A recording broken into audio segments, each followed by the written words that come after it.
I feel like I had to give them a little bit of age of time there, Andy, just before I started, dude. Like you can't not let something as amazing as this be overlooked. You ready?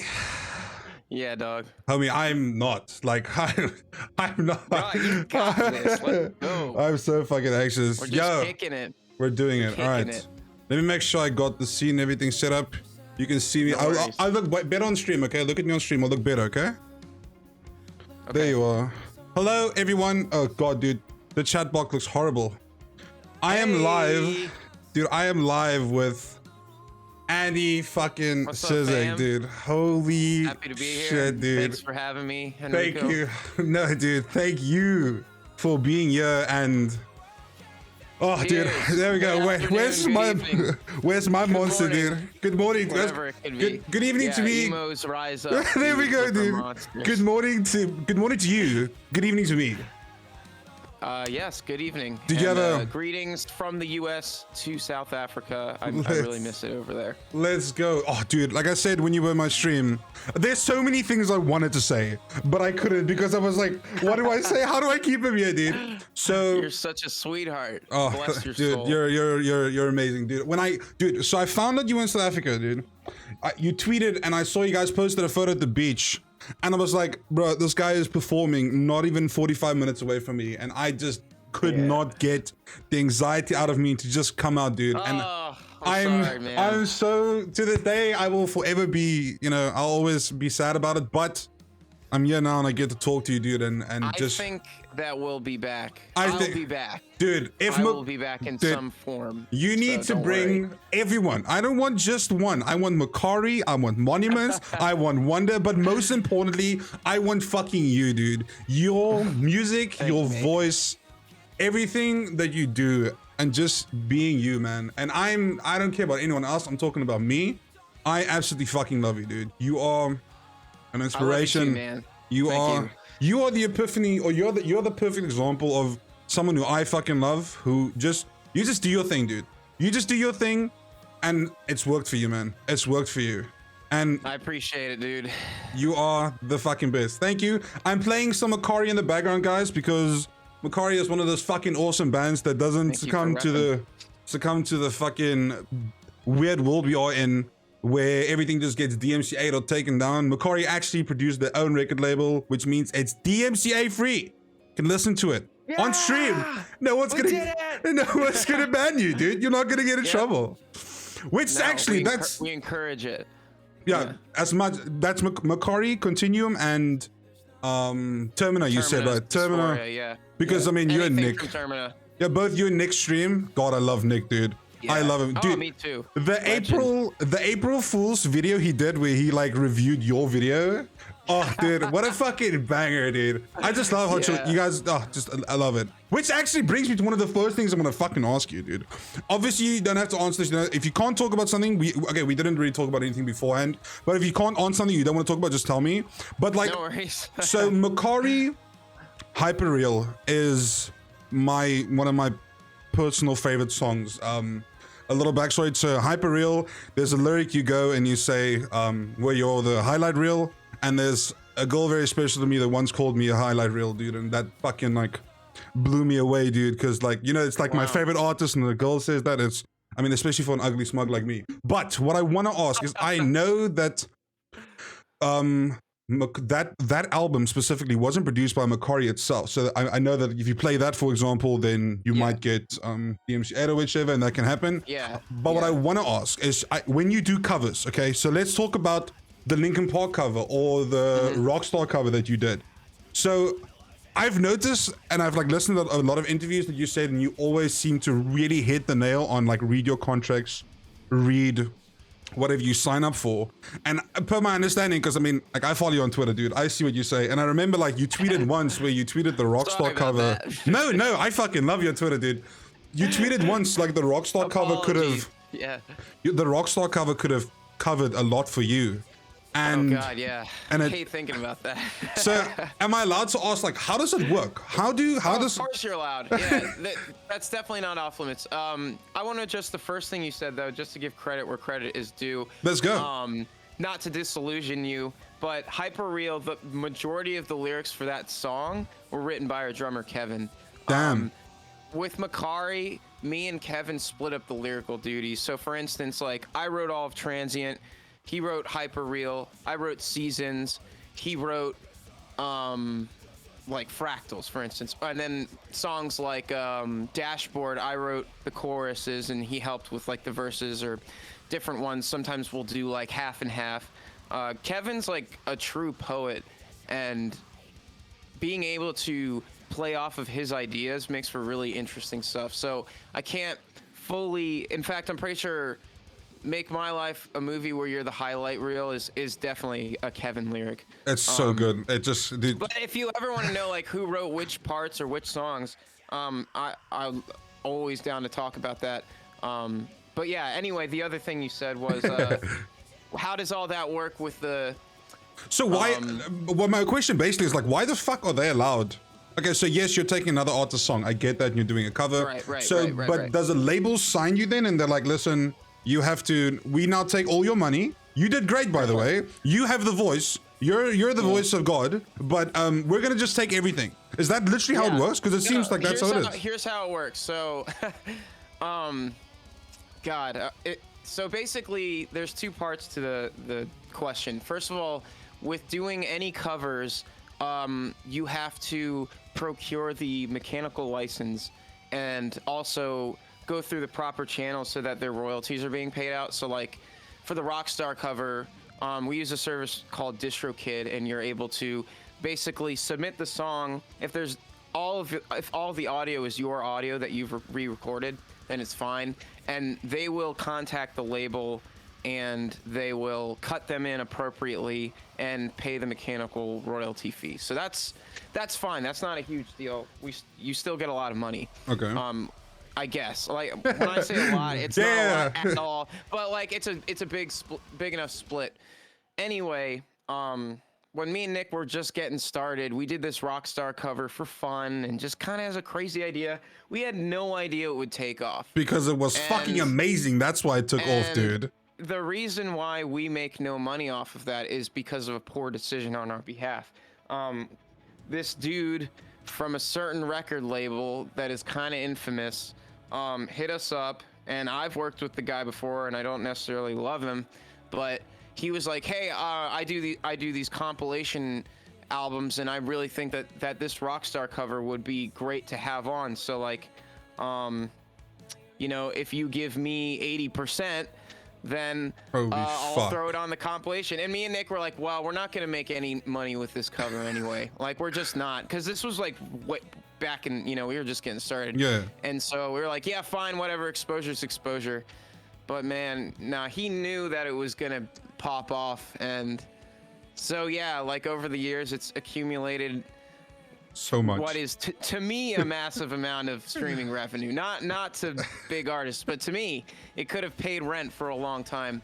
But we signed it over to some and there's literally nothing you do about it. Poacher, and that's it, you know. And that's what happened with Makari.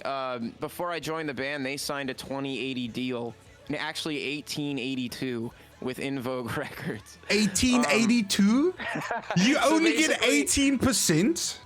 We don't even get the 18 because that label is run by a crook who doesn't send accounting statements, so he just doesn't pay us. But yeah, basically those dummies signed the worst record deal of all time. And then I joined the band and I was grandfathered into that record deal. So everything from like Hyperreal and Elegies and before, we basically don't get paid for it at all, which sucks. And we're gonna have to like audit the label, and it's a mess. But anyway, let our mistakes be a lesson learned. A lot of the problem is that this contract is like a copy and paste from many other record labels, like Rise Records and Equal Vision and like all these other. I'm not trying to slander record labels, but they all use a very similar variation of this super crooked, geared to take advantage of wide-eyed, naive musicians, like these contracts that are like, yeah, 82 split, but it's cool because we're gonna help you out on loads of tours, and it's gonna like really blow your band up. And then you sign the deal, and then they're like, actually, just do all the work yourself. Here's a $3,000 loan, and forever we're gonna take your money. So that is so depressing. Now I feel bad for listening to it all the time. Very common too. This is like fucked up how common it is, and it's soul crushing. How many artists get just sort of swindled because all you want is a chance, and these labels know that, and they see the potential, and so, you know, they're like, hey, I could support any old band, so like, why should I help you guys out if you're not gonna pony up? So yeah, it's rough. Record labels are tricky. They're very tricky. So read your contracts, basically is what you're saying. Dude, I mean, we did. We even showed it to a lawyer. It's more than read it. It's like, after you read it, like, I don't know. The problem is, man, everybody that wants to make it in music that is just getting started does not give a fuck about the money. Because who cares? Because, like, you just want to go out there and be on tour and make records, and, like, that's all that matters. But then you get into this for years and years, and you're like, okay, I've put my life's work out there, and I've done the tours, and it's been great, and I'm a musician now, I'm in this, and now it would be nice if I could, like, afford a taco from all this work, you know? Like, yeah. You don't realize how much it's gonna bite you in the ass when you're getting started, and labels know this, and it's a very good scheme. Okay, so you might not, sorry to interrupt you, but you might not remember this. I think like 5 years ago. By the way, it's not a bash at Andy. You tweeted out, it was like 4 a.m. my time, so it must have been late for you as well. You tweeted out like, listen, can someone just like PayPal me like $5? I just want to buy some food. And I sent you $5. I sent you $5. It was either, I think it was either PayPal or Venmo or something. And I sent you $5, dude. I wanted my homie to eat, dude. It You're just such a sweetheart. It Those just are shows bad times, dude. Bad times. That's what I was gonna ask you about. You tweeted every night to sleep somewhere. You asked every night, like, hey, does someone have somewhere where we can sleep?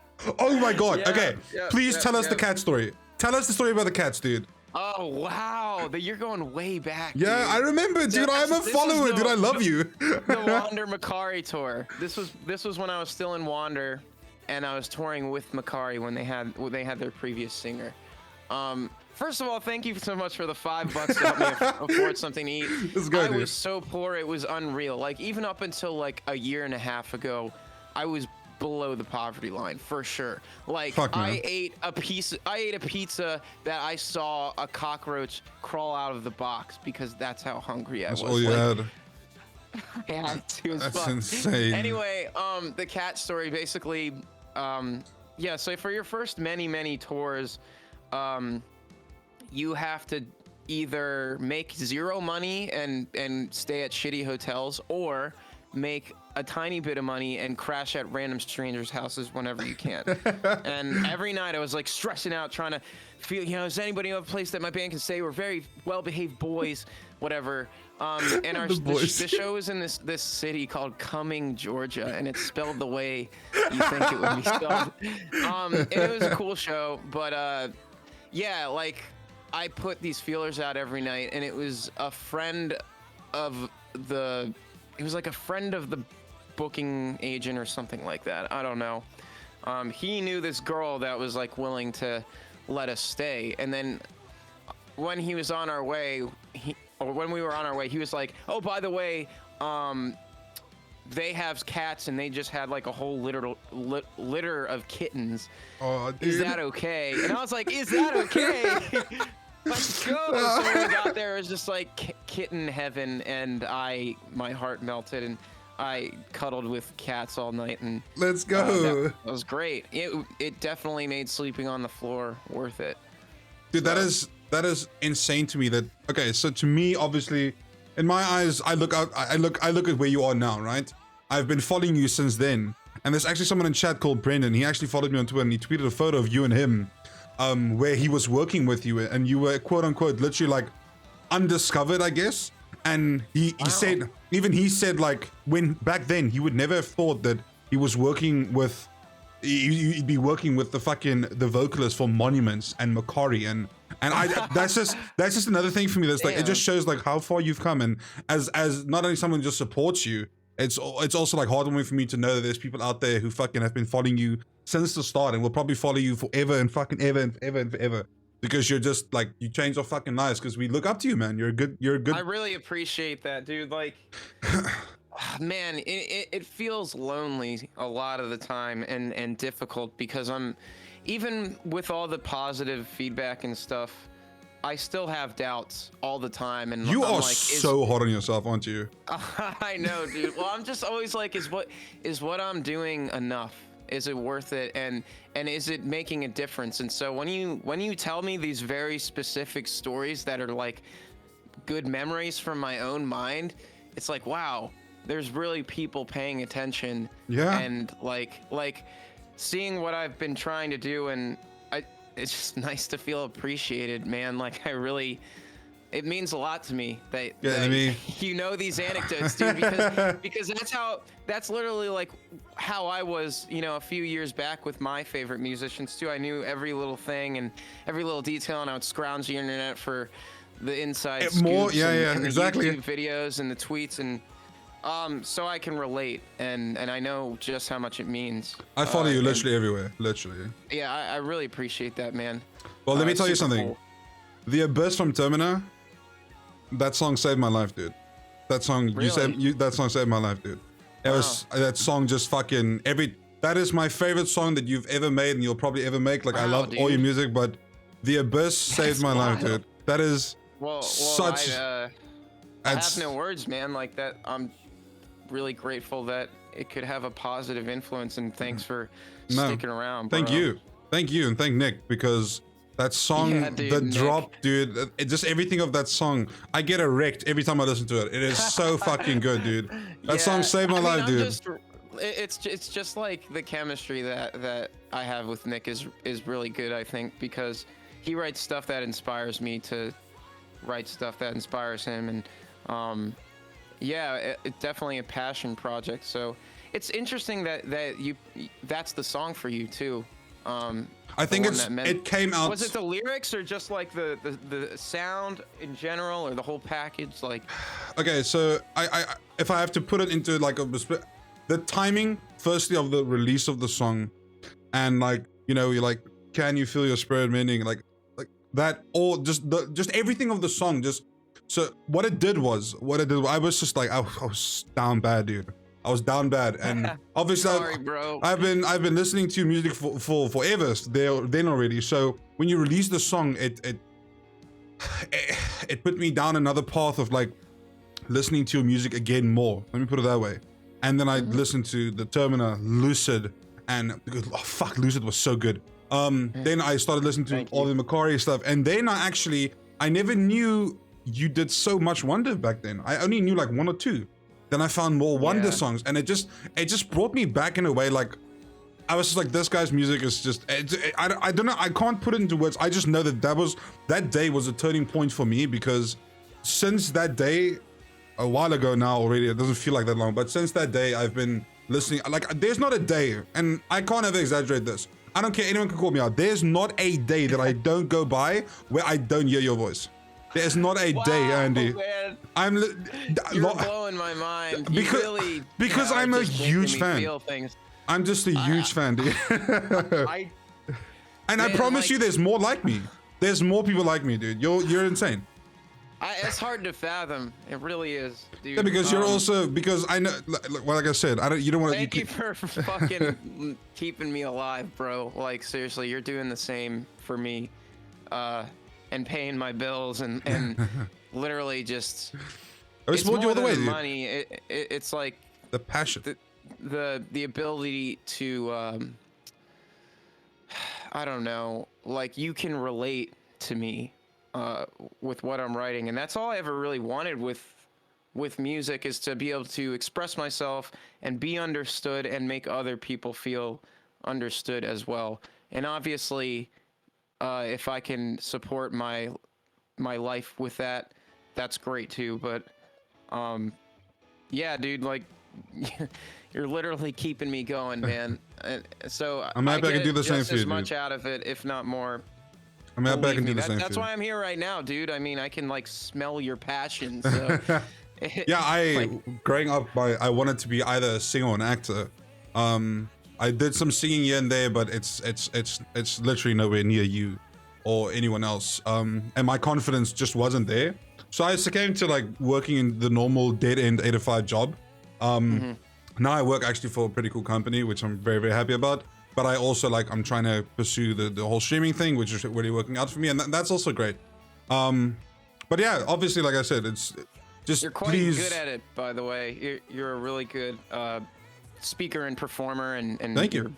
stream is very legit. And honestly, I need to learn a thing or two from your Thank you. stream, Oh, bro. dude, your streams are so fucking entertaining, dude. I love your Yeah, I community. don't know. When was it when was it like Tuesday or Monday, and you went like live, like in the early hours of the morning in your fucking time, whatever, and you just did Right. like a full-on fucking jam session, dude. That was so entertaining, dude. Thank It was you, dude. so cool. It just started off as like, I'm just gonna edit because I can't sleep and it's really late, and then I think someone tossed me a raid, and it was like, I have to do something special now. I feel that a lot as well, And then I dude. started playing like acoustic songs. I was like, all right, it's time to let's breathe. Yeah, I just Dude. ended up doing a bunch of You did stupid shit. you did I don't think so. The acoustic version. Yeah. So can I ask you, like, if you want to, can you tell me about that song, dude? Because that song that's deep, and you told me it's very just personal to you. Heartbreak, man. Yeah. Heartbreak fucking sucks, dude. It's like the last heartbreak that I had, the most recent one, and it really fucked me up, dude. I know everyone's like, oh, my heartbreak. Like everyone experiences it. I'm not special, but I'm sensitive to it, man. Me too, I keep dude. my shit closed off all the time because the pain of heartbreak is so intense and it makes me sick, and I like can't handle it. So for me to put myself out there and trust someone is extremely difficult. rare. And the last time that I did it, it was like, you know, this person promised that they would always be there for me and keep me safe, and time again I was like, I don't know what's going on, but she would say one thing and then it would be like the next day I didn't exist. And again, this is not anything special. Everyone experiences this stuff, but it fucking hurt me enough that I felt like writing that song would bring me some closure. That song was beautiful, dude. And I don't even know if it did, but thank you, man. That song's so good.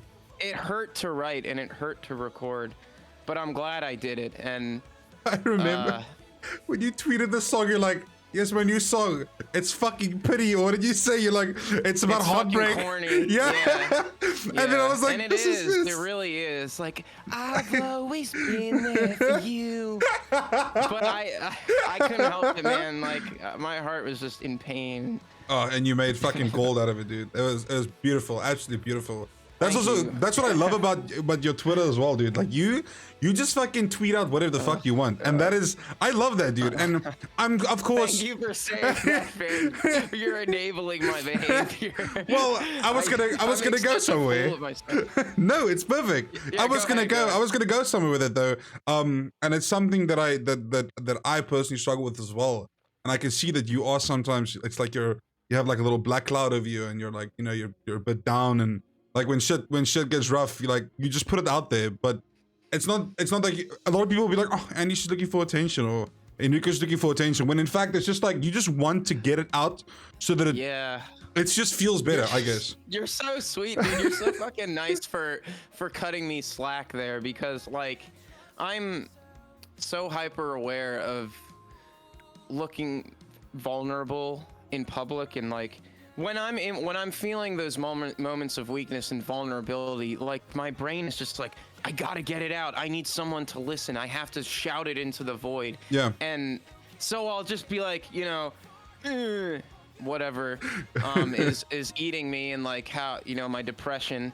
And then like probably 3 out of 4 times I'll wake up the next day and be like, ugh, this is a bad look. This is like, so it's not professional. And I constantly fight this battle in my mind of like, be professional, be authentic, Like, be a real person, be a stand-up guy. And I'm like, what the fuck is right? And I don't even know, but you know, I'm shouting my woes into the Twitter void. It may or may not be the most healthy way to cope with things.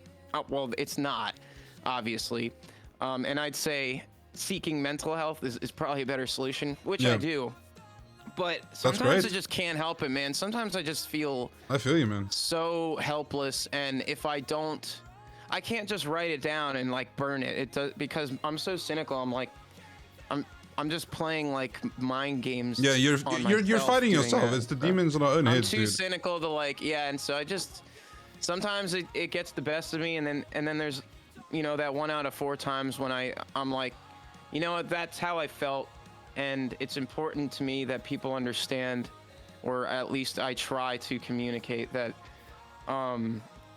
you know, life isn't always sweet and things aren't always normal. And I've struggled heavily with all this stuff, the mental things. And I want people to know me for who I am and not just these cropped, picture perfect.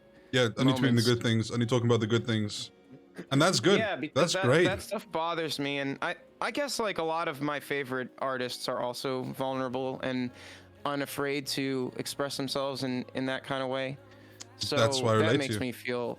I'm trying to work on it. I'm trying to figure out a balance of what's right. And well, I really hope that every time you do talk about these things, you go look at your replies, man, because there's a lot of people who care about you, including me. I always do, and it always makes me feel so... I just need the validation, I guess, or something, because I do feel incredibly grateful, and it sort of backs me away from that edge.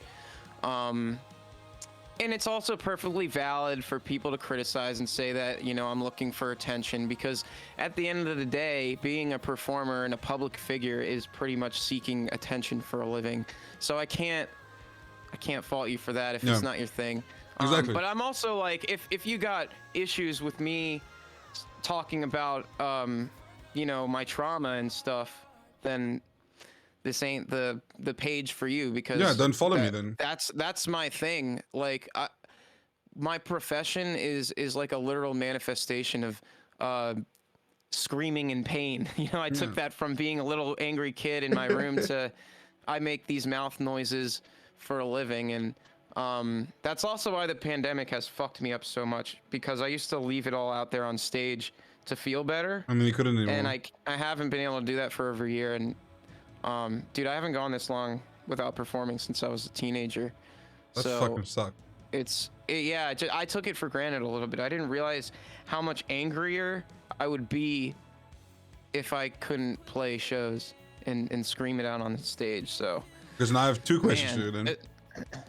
Two ways to talk about that. So with Twitch streaming, I know that when you started streaming on Twitch, you didn't stream that much. You actually, it was just like almost like a literal hobby, like a complete side hobby, just doing your thing on the side.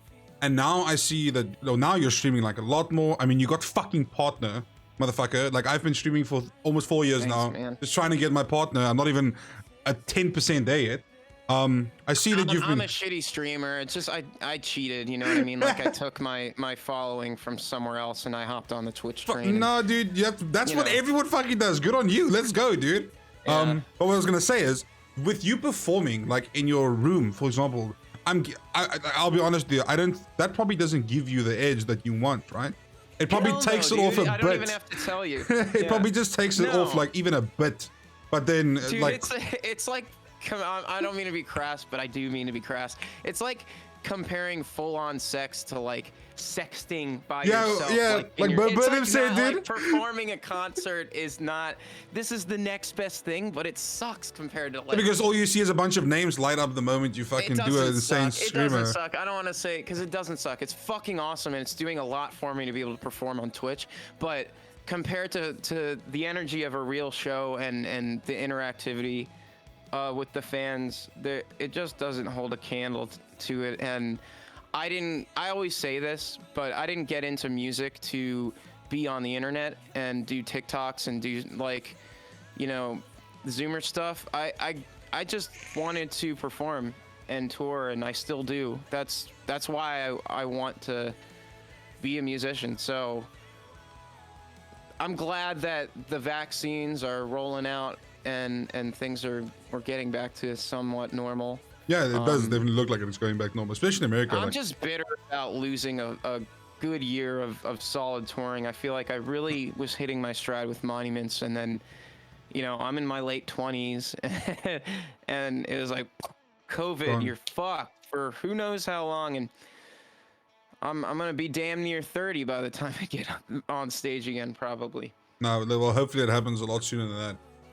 Because well, things are looking good, and I just fucking love that you took your stream. Like, okay, listen to me. This is huge for someone like me. You did a show with Makari on Twitch for free.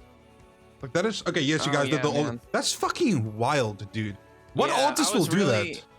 I was lobbying hard for that. We had this manager that was like, do it as a ticketed event. And I was like, I don't think that's a good idea, because we're going to get like maybe 15 to 20% of who would normally show up. Exactly. And I wanted this to be like something for the fans. Like, I had been seeing a lot of live stream shows that were just like kind of phony to me. No offense. And I don't knock in like the way anyone wants to do it. Yeah. But like, I didn't like spending $20 or $30 on a pre-recorded, not even live, like pretend live show. So I was just like, why don't we just do this like real live and for free, where it can actually just be happening, and it's like there's fuck ups and there's no editing, because it feels real. And that's what I always wanted from live shows. Like some of these streams just weren't scratching that same itch, and I think it was a pretty good time. Like, it's amazing. We did it all by ourselves. Our budget was next to nothing, and we just had our like camera dude friend come in and help out. So I hope you enjoyed it, man. I sat in my room, all the lights off. I was cozy with a little jacket, dude. I was sitting with my vape and my water, and I was fucking jamming, dude, on this chair right here, dude. It was amazing, because thanks for watching it. Someone like me, for example, who there's a good chance that I might never see you, because of, like, you know, South Africa is pretty far from fucking America, let's be fair. Sure. And touring isn't just like, oh, let's just go on a tour, you know, those things don't happen. So for me, that was something big for me personally. Well, that means a lot, and definitely we're gonna try to do that again at some point. And if I had it my way, I think Wander will do something like that too. So that would be great, dude. I'm just gonna try to make acoustic that a thing. Sets. God, yeah, exactly. Your acoustics are. Every time you release a song, I'm like, I fucking love this, but now do the acoustic, please, because it's always so good, dude. Like, I would love to hear a Termina song. I would love to hear a Termina song acoustic. I was telling Nick that it might be a fun experiment. What song do you think? The Abyss, please. The Abyss. Or it could be The Abyss or Lucid. Actually, Fade Away is almost.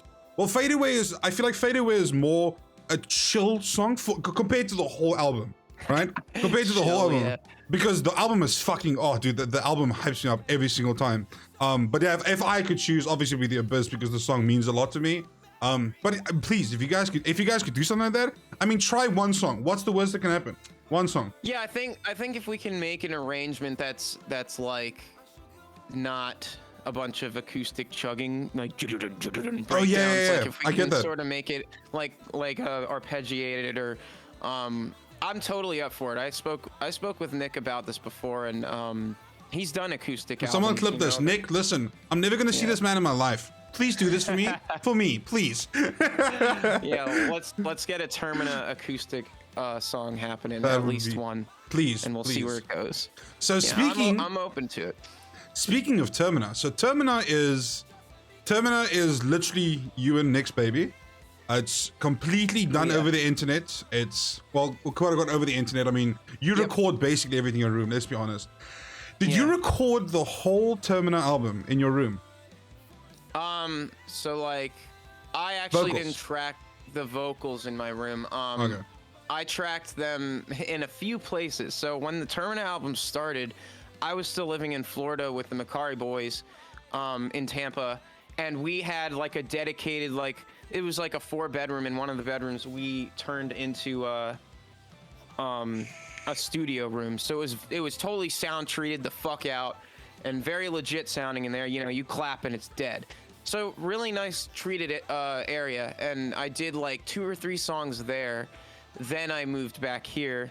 I set up a sound treated room in the basement, and did more songs there. Actually, I think I recorded, what's that one fucking song?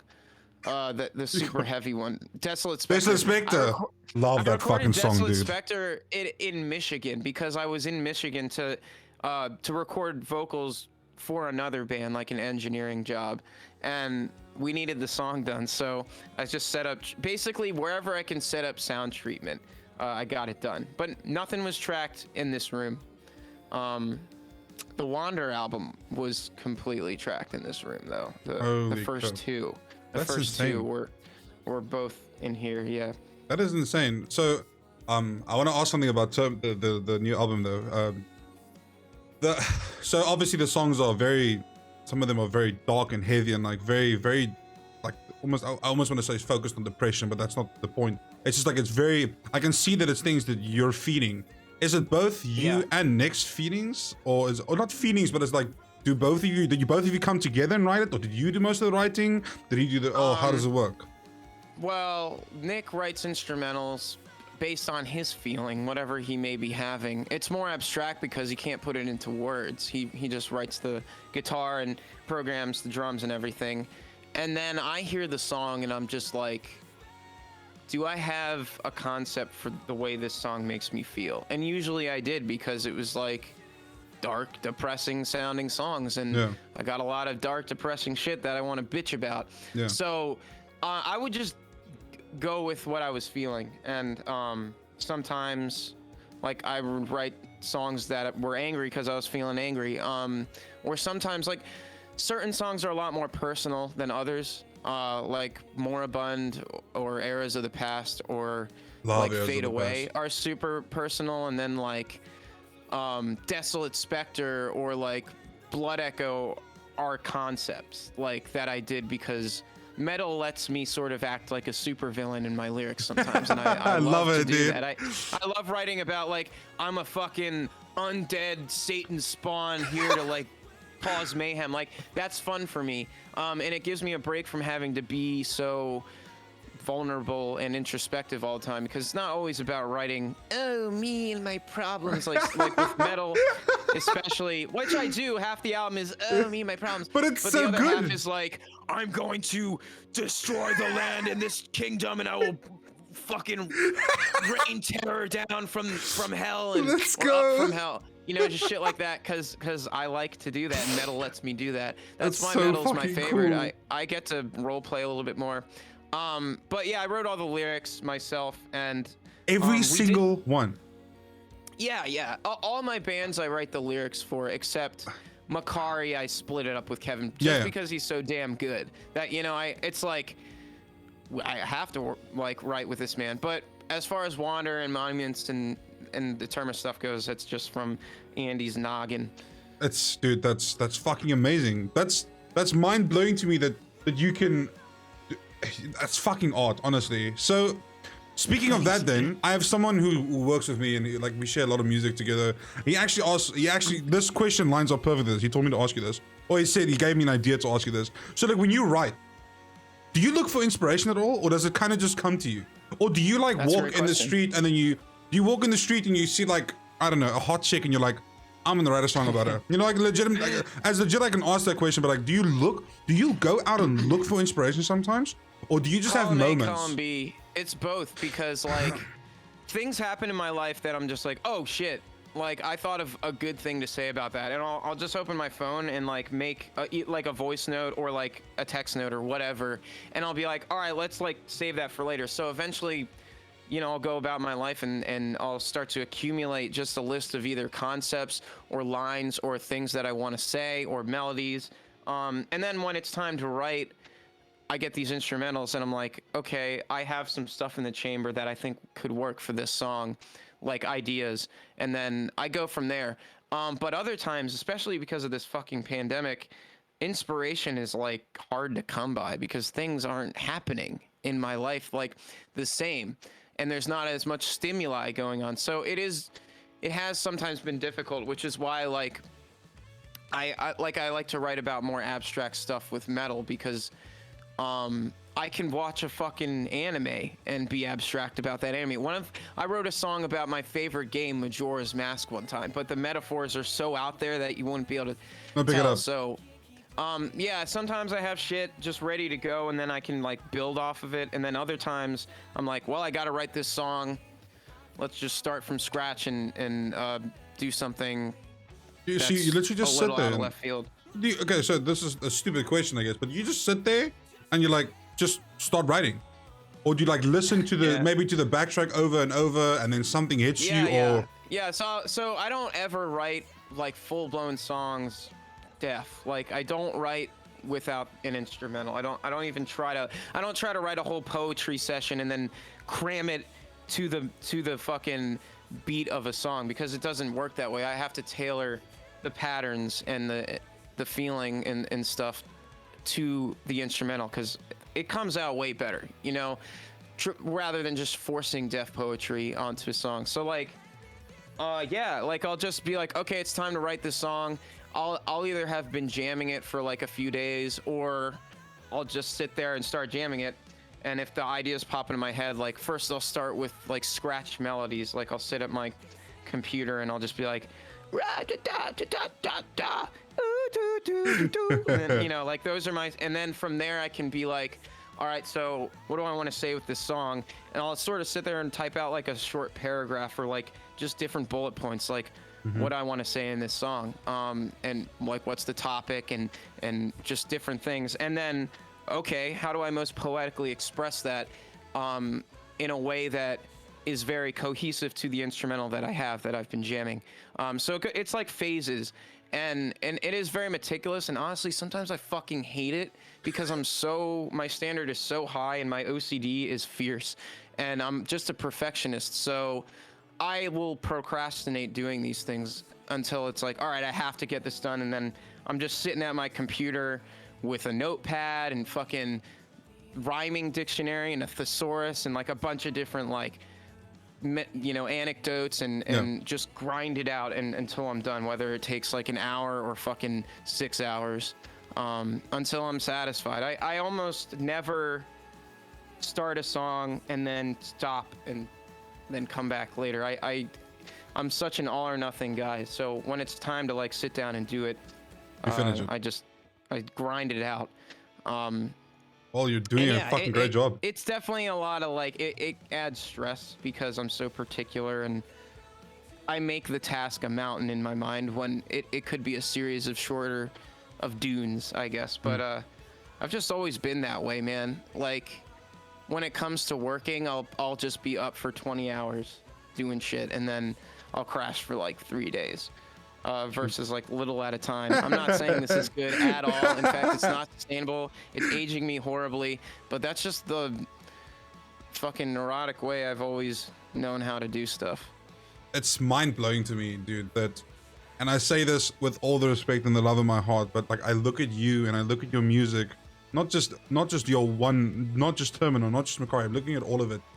And in my heart, I'm like, this guy should have millions of people hear this. But then I think about it, then I think about this, and I'm like, if that was the case, I don't think I would be sitting here right now talking to you, you know? So in a way, I'm kind of happy that you are where you are right now, but I'm also super fucking happy that you're just exploding as an artist, because especially with Monuments, dude, Monuments is huge. Well, I gotta tell you, man, first of all, I'd like to think that I would still be sitting here with you, because oh my god, I'm gonna cry. I don't plan on being too big for my britches at any time, and we're friends, and like you're just a wholesome guy, dude. Like no matter how many followers I had, if someone's like, it would be really crazy if Andy, dude, like checked out this person's stream, and I would be curious about that, and then I went and I just saw how genuine and passionate you were, and that's enough for me, you know. And then on the other side of what you said, the things are still tough, man. Like Monuments, we're working hard, but there is so much internal hang-ups and struggle and like variables and things that make it stressful. And I'm just like, God, I know we can make the best music possible, but it's just so slow sometimes because Brown has Riff Hard and a million other things going on, and Malian has his sessions all the time, and Swanee just got this new job where he's like a regenerative farmer, and I'm in all the bands, so like it adds up to be like the potential is there, but it's driving me crazy not having this album out yet. When are you allowed to tell me like when we can maybe know when the album is? Because I don't really know, but we're trying to have it done before the end of the year. I don't think it's going to come out before the end of the year. But are you guys doing a full drop or like maybe a single song somewhere? Or? Yeah, we will definitely have a single out like before the end of the year. Let's go. A music video as long as I can make it over to the UK to film something, because I don't know when that's going to be. Oh fuck yeah! allowed. I didn't think of that. But yeah, we have songs in the mixing process right now. The mix I got back the other day blew my brains out. I was so stoked on it. So oh my god, if you say that, dude, you can't say that to me, dude. I'm so amped. I am so lucky to be working with what I consider to be like the best metal musicians around, like in general. I think that those guys are world-class musicians.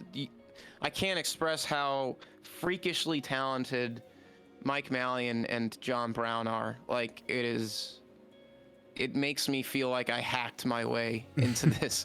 Like I'm just like, what the fuck? Once again, it'll be sick, but it's taking time, and there's things I can't talk about that will obviously you will know soon. And you'll understand more about why it's taking a long time. Well, I don't promise think it'll be flames when it's done. I personally don't think you hacked your way in there, man. Like you have. So I want to talk about this. Syndrome.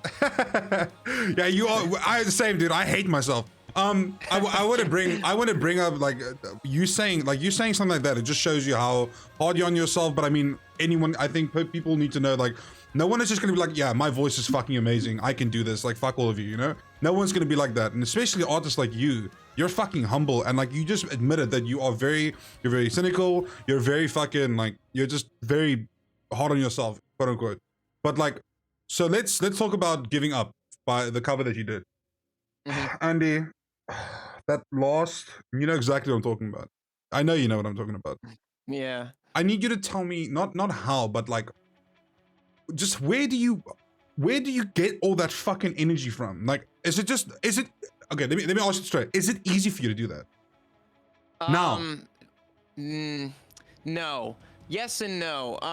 The vocal technique to achieve the Chester Bennington dual tone grit is a very taxing technique, and like I don't know if I could sing that 10 times in a row, for instance. Andy, you did it in one breath. Well, okay, the scream, yes, but that's because No. What do you mean?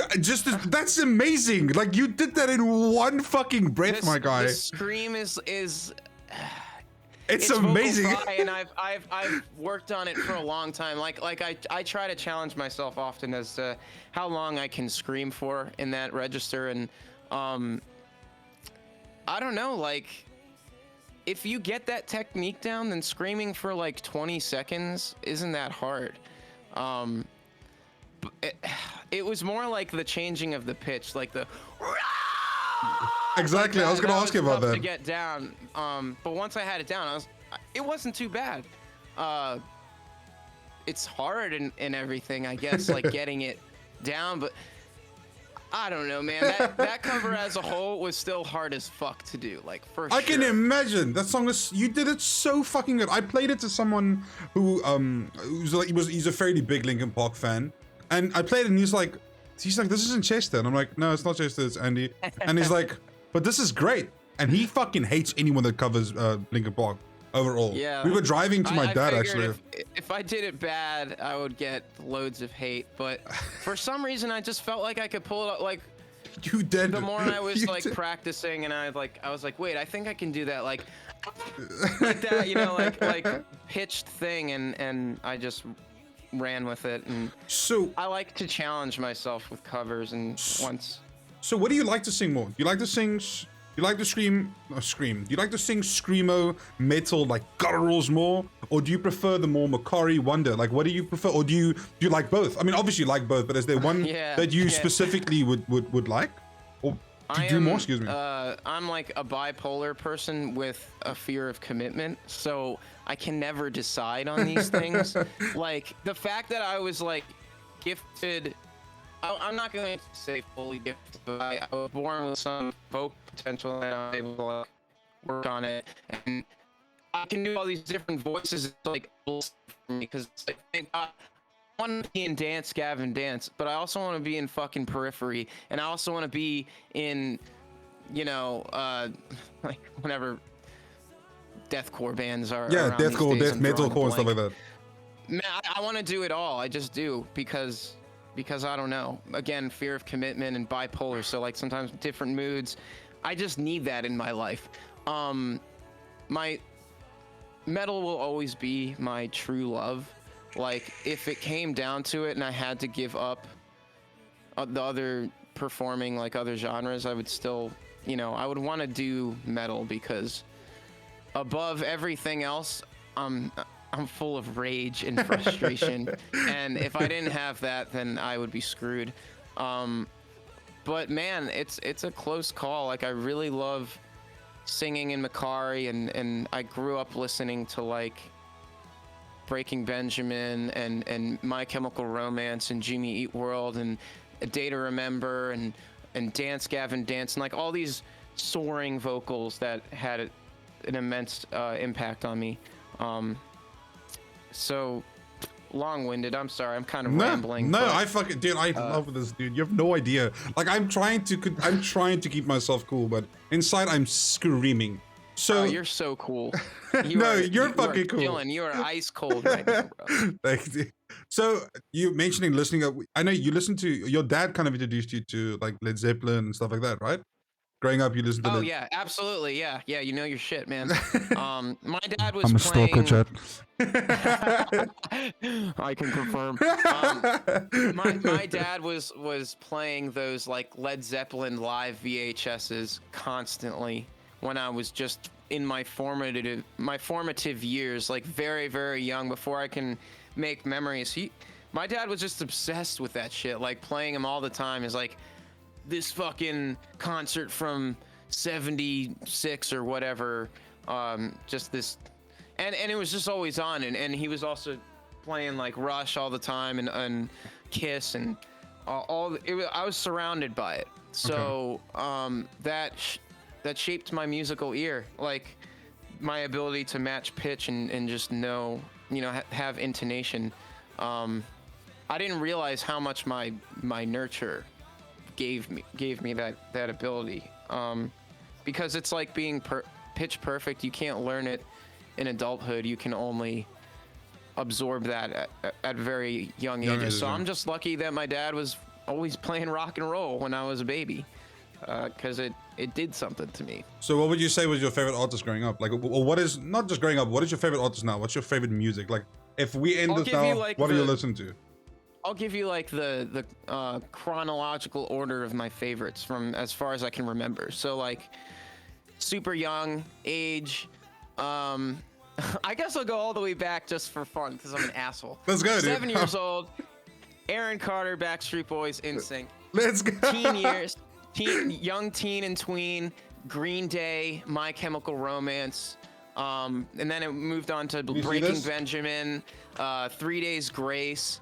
Bands like that, and then from then I think it was like Avenged Sevenfold, Atreyu, and I just started going deep into the MySpace metal rabbit hole. I heard a Devil Wears Prada song and I was just so fucking like curious. I was like, what is this? It's weird, but it's awesome. Devil Wears Prada took over my life for a long time. The posters all over my walls. Can you see this? Can you see this? I don't know if you can see it. Black Parade. Very and nice. I have Bring Me the Horizon. Yeah, you can't really see this one, but yeah. Yeah. So I used to have Bring Me the I Horizon. still had those posters, dude. I used to have. I so many of them. totally didn't take photos of Google and printed them. Totally not. I totally didn't do that. Those are big though. How did you print those out? We just have. It doesn't look very good. So like, if you look closer, you can see it's pixelated. But from far away, it looks. Or the way, like if I look at it now, it looks fine. It looks more than fine. I was a Hot Topic poster junkie, so I always just go to Hot Topic and buy posters. See, we don't have those in this fucking lame ass country, dude. Yeah. Sorry, I interrupted you. No, I interrupted you. Sorry, your music. Sorry. Oh, right. No, it's okay. Where was Ven Sevenfold Atreyu? Devil Wears Prada was next. A Day to Remember then took over for a long time, and then it was Dance Gavin Dance, and that was like. You love him, don't you? You love him. That was the turning point in my fucking life. When I got into Dance Gavin Dance, it started with Happiness album with Kurt Travis, and then Johnny Craig rejoined, and I was obsessed with Downtown Battle Mountain and the whole back catalog. I went through Death Star, Downtown Battle Mountain 1 and 2, and you know, personality aside, because Johnny Craig's a fucking shithead. Unbelievable like vocals that influenced me undeniably a shitload. Same with Kurt Travis, just unbelievable, like shaped the way I sing. Truly. That's great. And then Johnny got kicked out for the millionth time, and Tillian joined.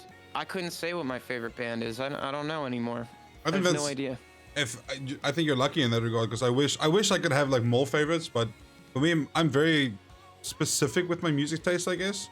And yeah, for me, I wish there was more. Like I'm like you are a Travis Scott. Not Travis Scott.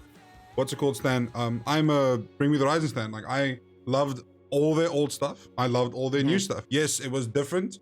It was very, very different, but I loved it. And then they, like, what happens to like an album later, they drop fucking Parasite Eve, and it's amazing. Well, to me, it's an absolutely amazing album. Yeah.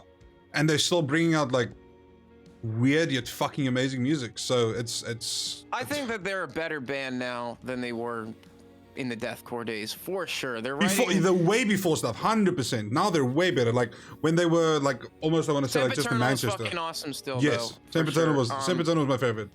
I don't listen to them though, really modernly, because again, cynical prick, and it doesn't do it for me. Well, that Medicine cover that you did though, that Medicine cover that you did was amazing. I won't say that there aren't the songs that I'm like, okay, this is sick, but truthfully, I wasn't like super wowed by the new album. I think Sempiternal's the last one that I was just really like, fuck yeah.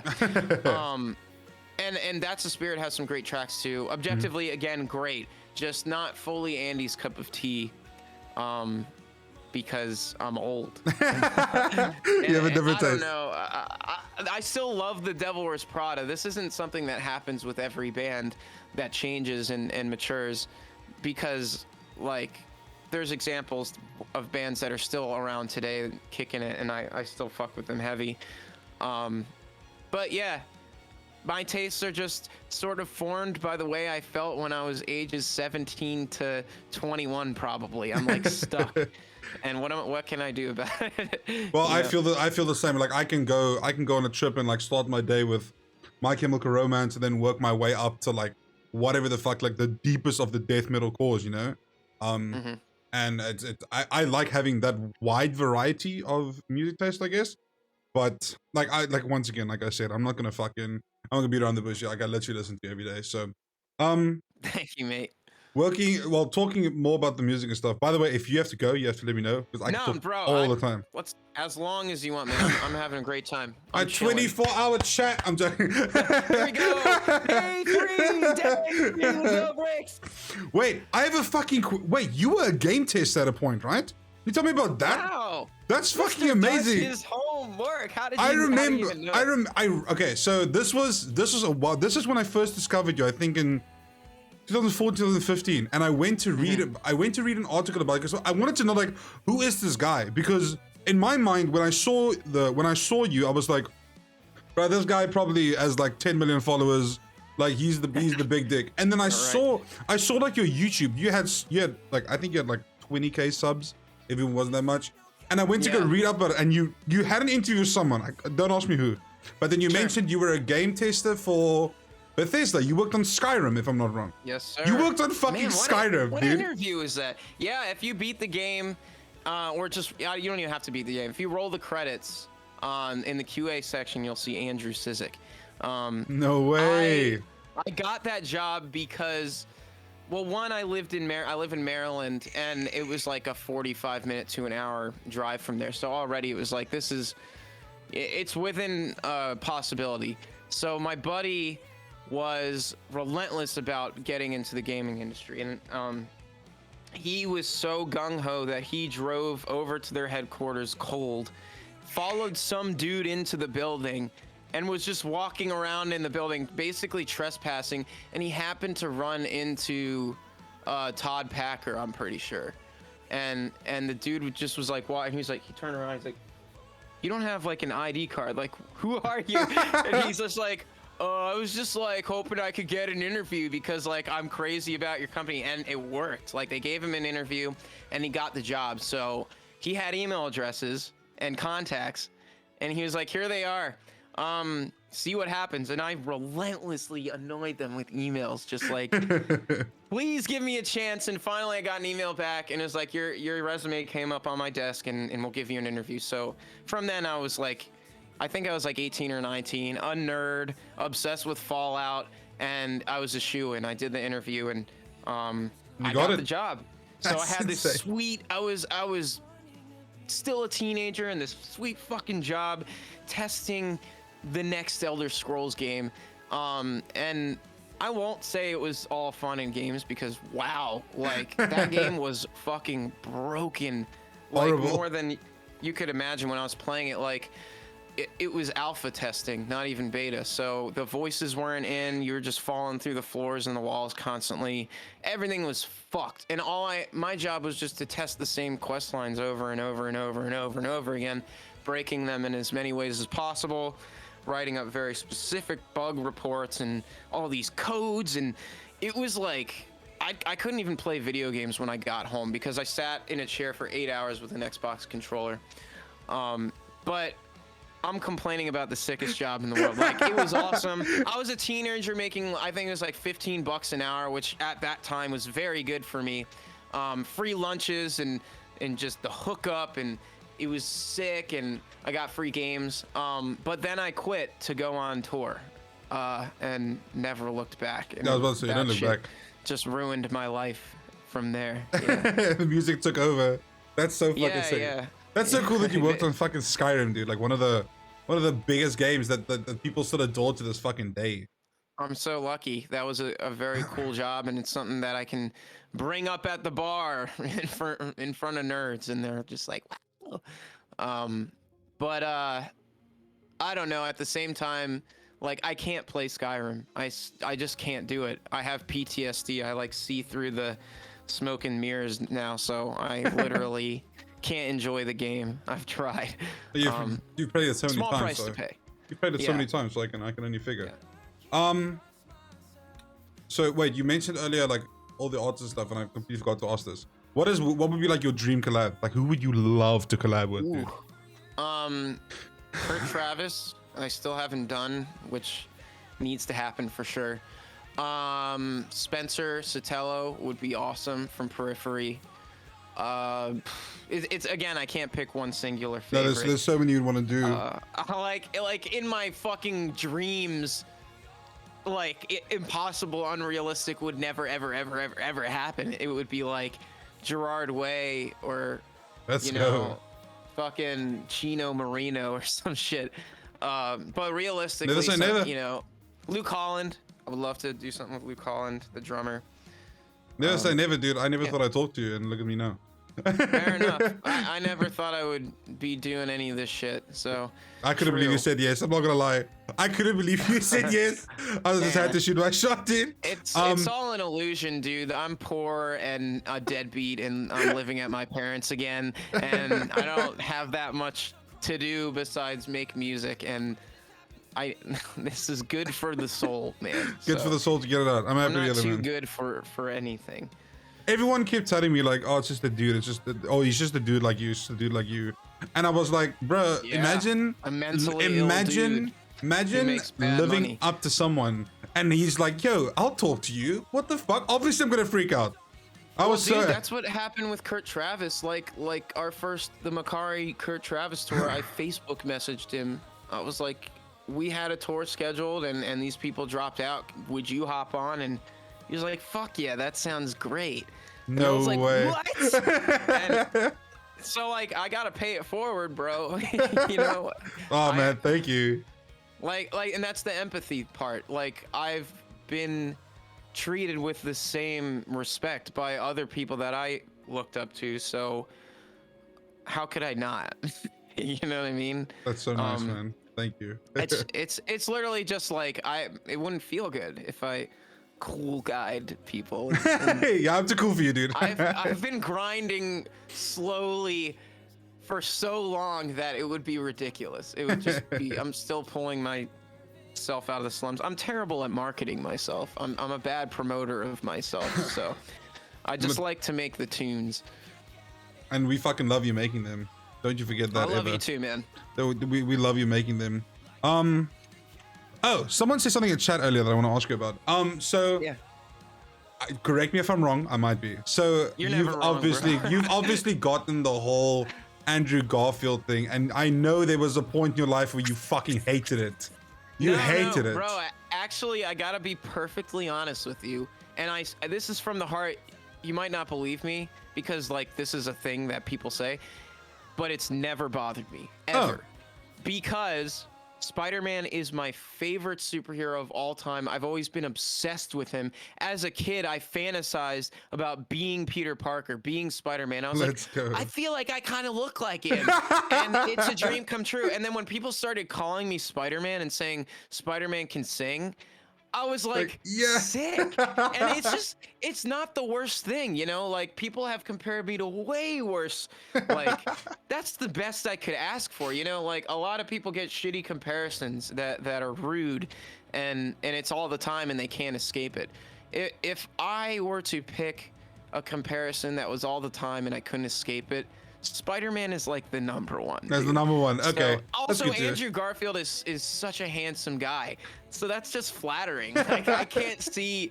I don't mind it one bit, and I'm not sure if I ever will. Even though I hear the same jokes, I didn't know Spider-Man can sing. You know, blah blah blah. Literally like, every YouTube video of yours, like the top comments, like, damn, Andrew Garfield be looking good these days. It just, I lucked out with that one because every musician has an annoying thing they're sick of seeing or hearing.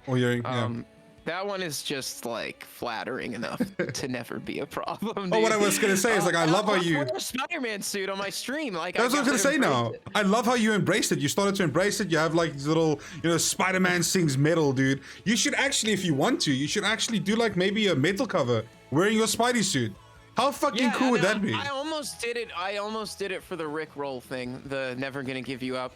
But when Mikey came back to me with the instrumental, I was like, this is too good to make a joke out of it. So that wasn't good. But you're right. I should do something Spider-Man themed as a video, and you can if you want. I can give you a suggestion. I give you a suggestion. Yeah. So the first Spider-Man movie that came out, there's a song called Hero that Chad Kruger did. I love that song, dude. Why did you can save us. Yes, dude. If you fucking I will tell everyone I did that. I gave credit for that. If you ever cover that. Speaking of, but I don't know if I could pull it off in like a good way. I'm like would I try to make anyway, continue. Speaking there's literally nothing you can do wrong. Shut the fuck up. Second, are there any covers that you're working on currently? Dude, there's like literally 4 to 5 that I've got half finished because I'm depressed and I can't be fucked off to get anything done. But I'll tell you what they are. There's a Periphery Butter Snips cover that I never finished that I'm still trying to finish. You're gonna do Fall that. of Troy FCP remix with the Adventurer guys. Bleed Meshuggah with Mike Mallion and Joao Medri. I can't pronounce his name.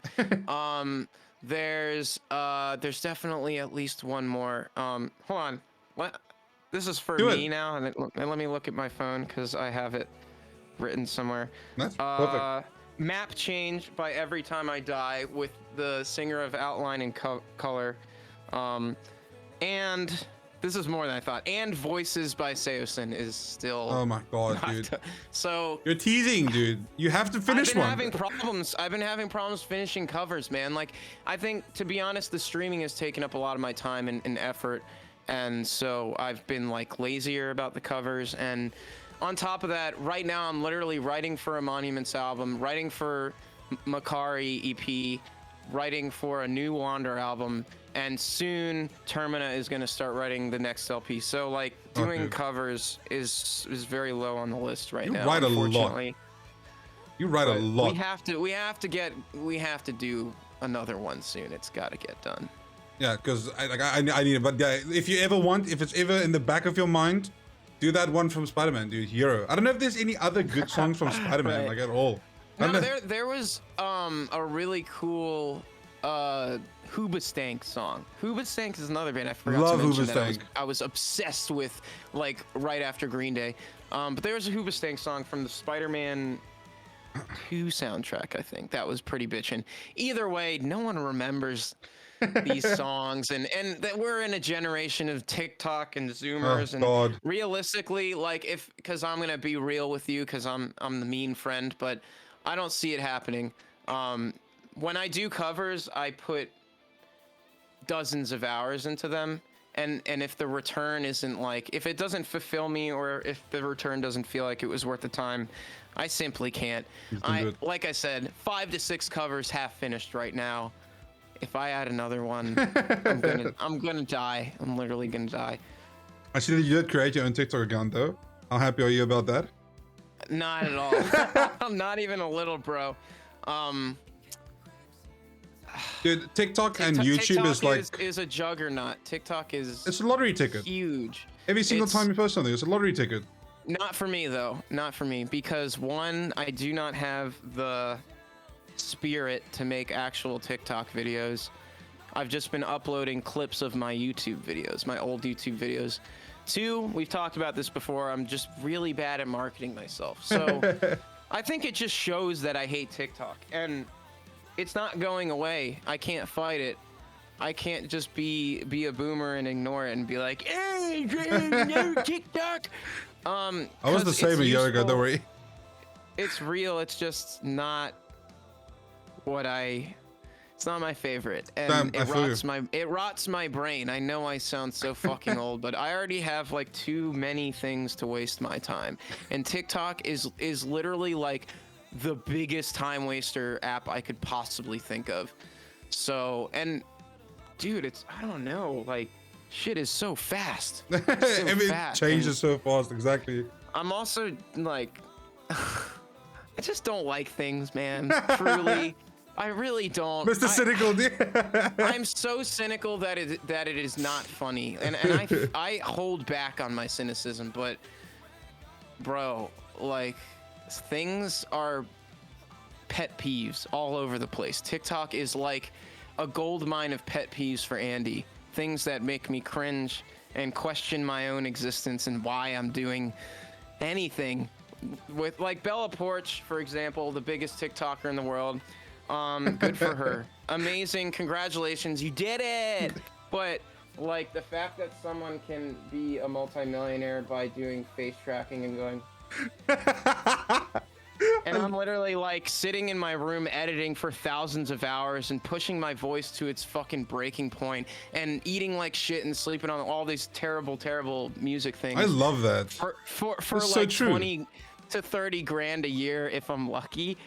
It is soul crushing, bro. It really is. It's fucking soul crushing. Exactly, because you put in so much fucking time, and then They don't not deserve it though. Like, I'm not trying to say. Well, I'm not trying to say that their hustle is wrong, and it sucks. Because if that were me, I would be fucking stoked, and I would be like, if you're hating on me, you're just jealous. I'm jealous, bro. That's what it comes down to. I wish I could make an awesome living that effortlessly. Looking at your camera all day. I'm a try-hard by nature. I'm a burrower.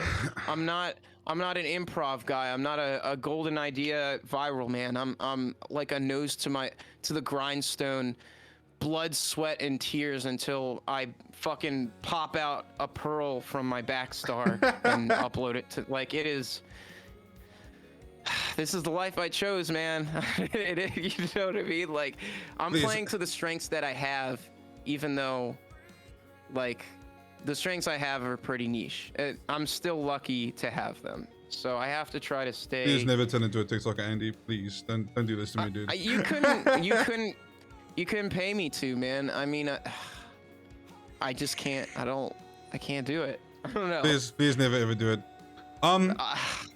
Speaking, so that's almost, someone said it's like a pet peeve. Do you have any pet peeves? Like, what's your biggest pet peeve? What do you mean? Do I have any? It's the world, dude. It's everything.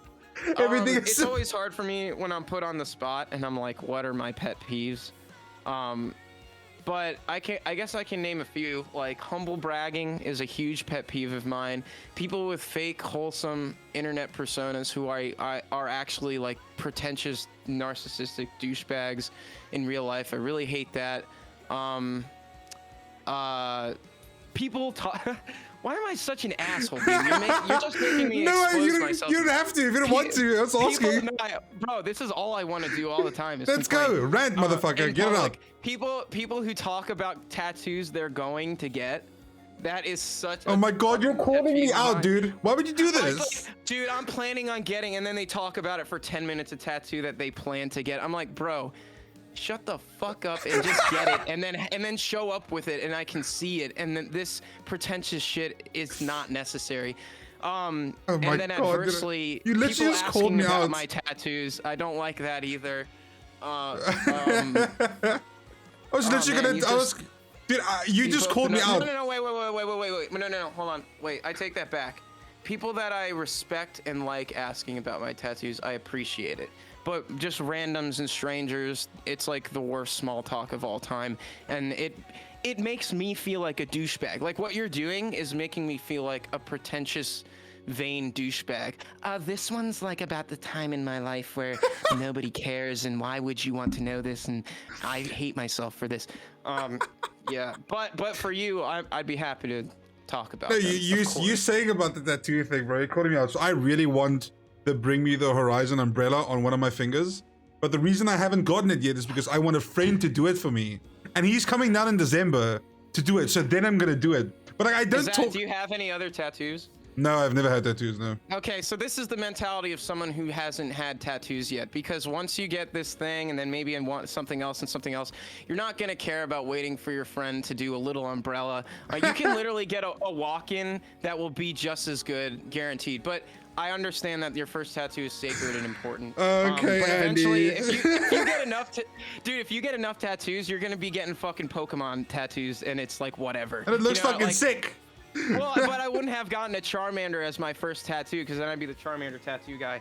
But after it's like, fuck it, at this point. Put whatever you want on me. I don't care. I also, my pet peeve is people who compulsively embellish stories. Like, you were there for something that happened that wasn't that crazy, and then you hear that a person who was also there talk about the story, but like 80% more fluff to make them seem like more exciting and cool. I'm like, you're disingenuous. You need to stop me before I just ruin your stream. No, dude, no, it's fine. I'll never stop. You can go. You can fucking go, dude. But okay, but now that you're mentioning like all these things, what is like what I need to know this now. What's like your worst fan interaction that you've had then? Because I get opening these boxes of pain, okay, dude. sorry, I'm sorry. But I guess but I guess that happens a lot. People always come to you and like, oh my, they probably see you after the show and they're like, oh my god, this is such a cool tattoo. What happened? Well, let me first start off by saying I'm not a celebrity or anything close. I'm literally like a Z-lister. But it does happen because people are people. I'm pretty introverted in real life, and my social battery runs out quick. And many fans, especially the ones that like to get really drunk, they tend to feel entitled to an experience that they want you to give them.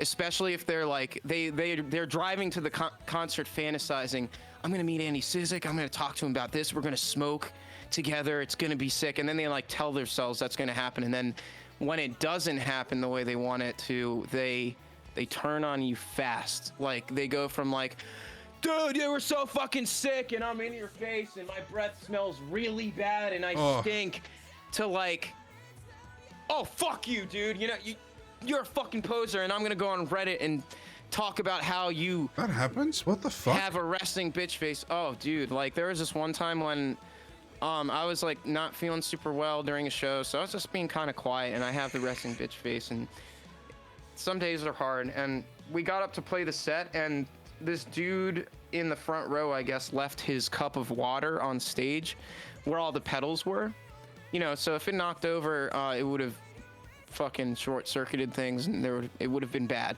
So I just thought it was a tiny little plastic cup of water, and I was just like, oh, I guess the band before left it on stage. So I picked it up and I threw it out, and then we played our set. And then I don't know if it was like a week later or something, somebody sent me this Reddit post that was like, it was like someone had posted one of my covers, and in the comment they're like, unfortunately Andy is a huge egomaniacal piece of shit. He walked around the show all day through the crowd acting like he was like awesome just because he's a YouTube celebrity, and then he purposely threw my water cup out even when I said don't do it because it was mine, which I have no memory of. And like this guy just created a personality for me and spouted off about it because I don't know, because I don't know, because it wasn't all sunshine, and that happens a lot. That sucks, dude. Like one time I in India, I told this guy that I didn't want to share my joint with him after the show because I didn't want to get sick potentially by sharing germs. And he went from, dude, I love you so much, Monuments is so fucking sick, you were amazing, to, well, really? Are you serious? Well, fuck you then. And he walked away and flipped me off. And then he commented on a YouTube video like the next day about it. What the fuck? That I wouldn't share a joint with him. And it's just things like that. Like how do you handle that?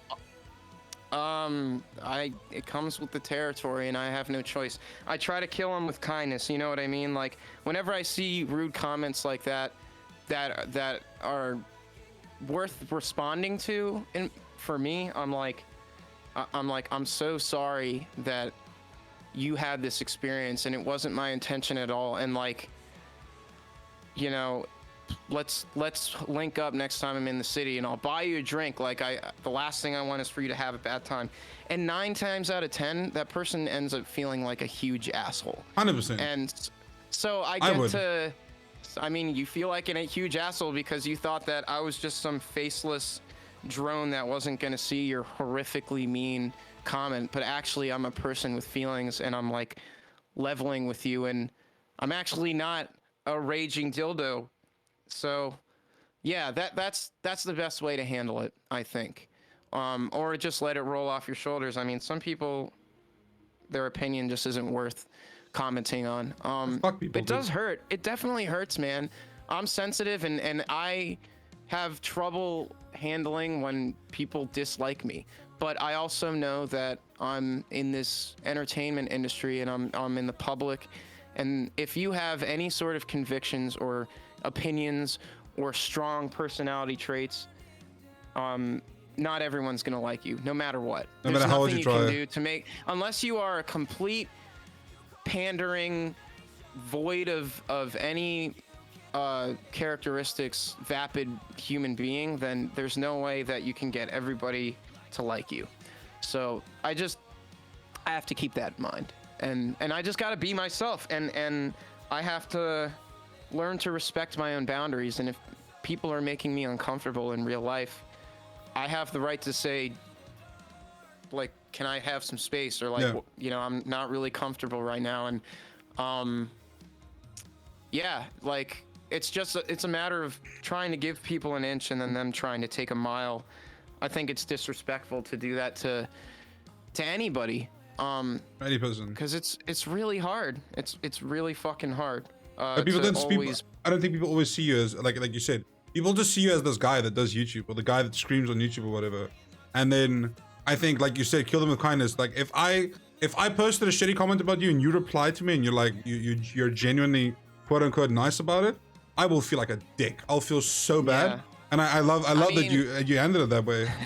Like I could also be like, you're a fucking dick, and you know, fuck you. Like, I'll never go that far, but like, for instance, someone recently, you might have saw it when I was like, I'm really struggling mentally, and like, I'm not sure how long I can keep doing this. And then someone was like, dude, just shut the fuck up. You're so privileged. Just like anyone would kill to be in your position. Like you have nothing to be unhappy about. And then that was when I did reply, and I was like, dude, you have no idea what it's like to be in my shoes, and just because I have these opportunities in life doesn't mean my pain isn't valid. Sometimes I do have to get real, but it never turns into like, the last thing I want is a flame fest. It's not a good look to argue with your fans, no, even if you think that they're wrong. So, I can imagine. Like, you know, you just gotta, I try to take the good with the bad, and I have to accept that, like, I do have like kind of a whiny voice, and some people may just not like that, or my big raptor jaw could just somebody just find that obnoxious to look at, and that's valid, because like I would probably feel the same way. So but just everyone can't like you can't like everyone as well. I guess it goes both ways. Like, there's people that you are gonna dislike. I don't like anyone. Exactly. So how can I fault anyone for not liking me? Straight up. Okay, wait, so okay, so let's take it back then. What was your favorite fan interaction? Or one of, one of. This is in my top 5 right here, buddy. Tonight, right now, today. Thanks, so let me just put that out there. Absolutely. Thank you. Thank you very much. 100%, dude. And then there's been so many just unbelievably sweet and supportive people that have either reached out to me like via direct message and just told me about how my music has positively affected them, and that does things for me. It makes me feel needed, like I have a purpose beyond just being a narcissistic mouth noise entertainer. Like the fact that it can actually help improve someone's life on a deeper level, all of that stuff is like my favorite. And like just little things, like someone brought a Wander CD to a UK Monument show for me to sign, and I'm like, wow, like you're a real one, because you, like, this is rare as fuck for someone to just come up with a Wander CD, like at a Monument show. And like, I'm sure there's plenty of others that, like, if I sat down and thought about, I would just fucking start crying. But yeah, there are without a doubt way more positive and heartfelt interactions than there are unpleasant ones. But with my brain and most people's brain, you tend to remember the trauma more than the bad things. Overwhelming good stuff. Unfortunately, the human condition just kind of, it's like that. I think I'm very lucky to have this experience, firstly, but also the fact that it's on the internet forever. Like, I'm downloading this, I'm saving it everywhere. I'm making 9 flash drives with an external drive, having backups of this, because I never want to forget this. I'll show this that means a lot to me, show this at my funeral. Well, hopefully that's, you know, in another 60 to 70 years. Thanks. But yeah, dude, like it's just as meaningful to me, for real. And yeah, that's why it was like a no-brainer to do this, because thank you once again. It's needed. It really is. It's good for my soul. I'm not just blowing smoke. This is absolutely insane to me. And yeah, just like the fact that there's more coming always makes me just super fucking amped to be following you. And I mean, like, so this is, once again, how I want to know what your day looks like, dude, because you sing for 4 bands. Okay? No, you don't. Okay, well, I don't, but I mean, you do. You've said this so many times, you can't balance it, right? Like this, it's literally impossible to balance it all, because yeah, I mean, it's like I wake up in the morning feeling like shit all day, all shit. Shout out to Bo Burnham. Oh god, I love Bo Burnham, dude. Inside was so good. I have no typical day. Inside was amazing. Absolutely, I've watched it 4 times. But I have no typical day because my life is an unconventional mess. Like, the way I describe it is my sleep schedule is never not moving. Like, I'm nocturnal for a week, and then like I'm like normal for a week, and then like every night I stay up an hour later. So every morning I wake up an hour later, and it's completely fucked. Like sleeping has been a top 3 problem in my life ever since I was a kid, ever since I was little. So sometimes like if it's during the day, okay, I can like record and make a bunch of noise. But if I have one of these nocturnal episodes where I'm just awake all night, it's like there's only so much I can do productive wise. I can edit stuff, and that's what I'll do. I'll edit, or I'll work on the stream, or I'll write. But like recording, it's almost like the stars have to align. Like I'll be like, oh, I'll do that on Thursday, and then Thursday I sleep in too much, and then it's like I can't, and I'm feeling crusty. And I wasn't kidding about the bipolar thing. So I have manic episodes where I'm 24 hours going and just like grinding and trying to make up for lost time. And then afterwards, I didn't know that. I won't be able to leave my bed for like 5 days, and I'll just be completely bottomed out. Wow. It's not good, man. Like I don't want to be too morbid, but I don't really love life most of the time. I've always been kind of an unhappy guy. Yeah. I have moments of happiness. I relate, like dude. This is making me happy, and like I feel joy. It's not that I don't feel joy, but in general, It's it's very hard for it takes a lot. Like I feel passionless most days, and the older I get, the more grumpy I am, and I hate that about myself. I take a mood stabilizer and an antidepressant, and that also sort of it's a double-edged blade, because it does stabilize me, but it also like brings everything down, so the peaks aren't as high. And I have to say something. It's frustrating. I have to say something. I'm about to be that annoying fan, but it is absolutely fucking mind-blowing to me how much I relate to you. And it all makes sense now. Yeah, exactly, man. That's why you're such a diehard supporter, because you can feel my pain. I love your fucking music, dude. To it. I mean, I think about it a lot. Like the bane of my existence, which is my mental health fuck-ups, which are numerous. I could give you a list. But the bane of my existence is also my reason for existence in a way, because if I wasn't disturbed, I wouldn't have this. I wouldn't have the creativity. I wouldn't have the anger and the screaming and the shit that I need to say. So I'm not trying to be like, oh, my suffering is like I'm a martyr for other people's benefit.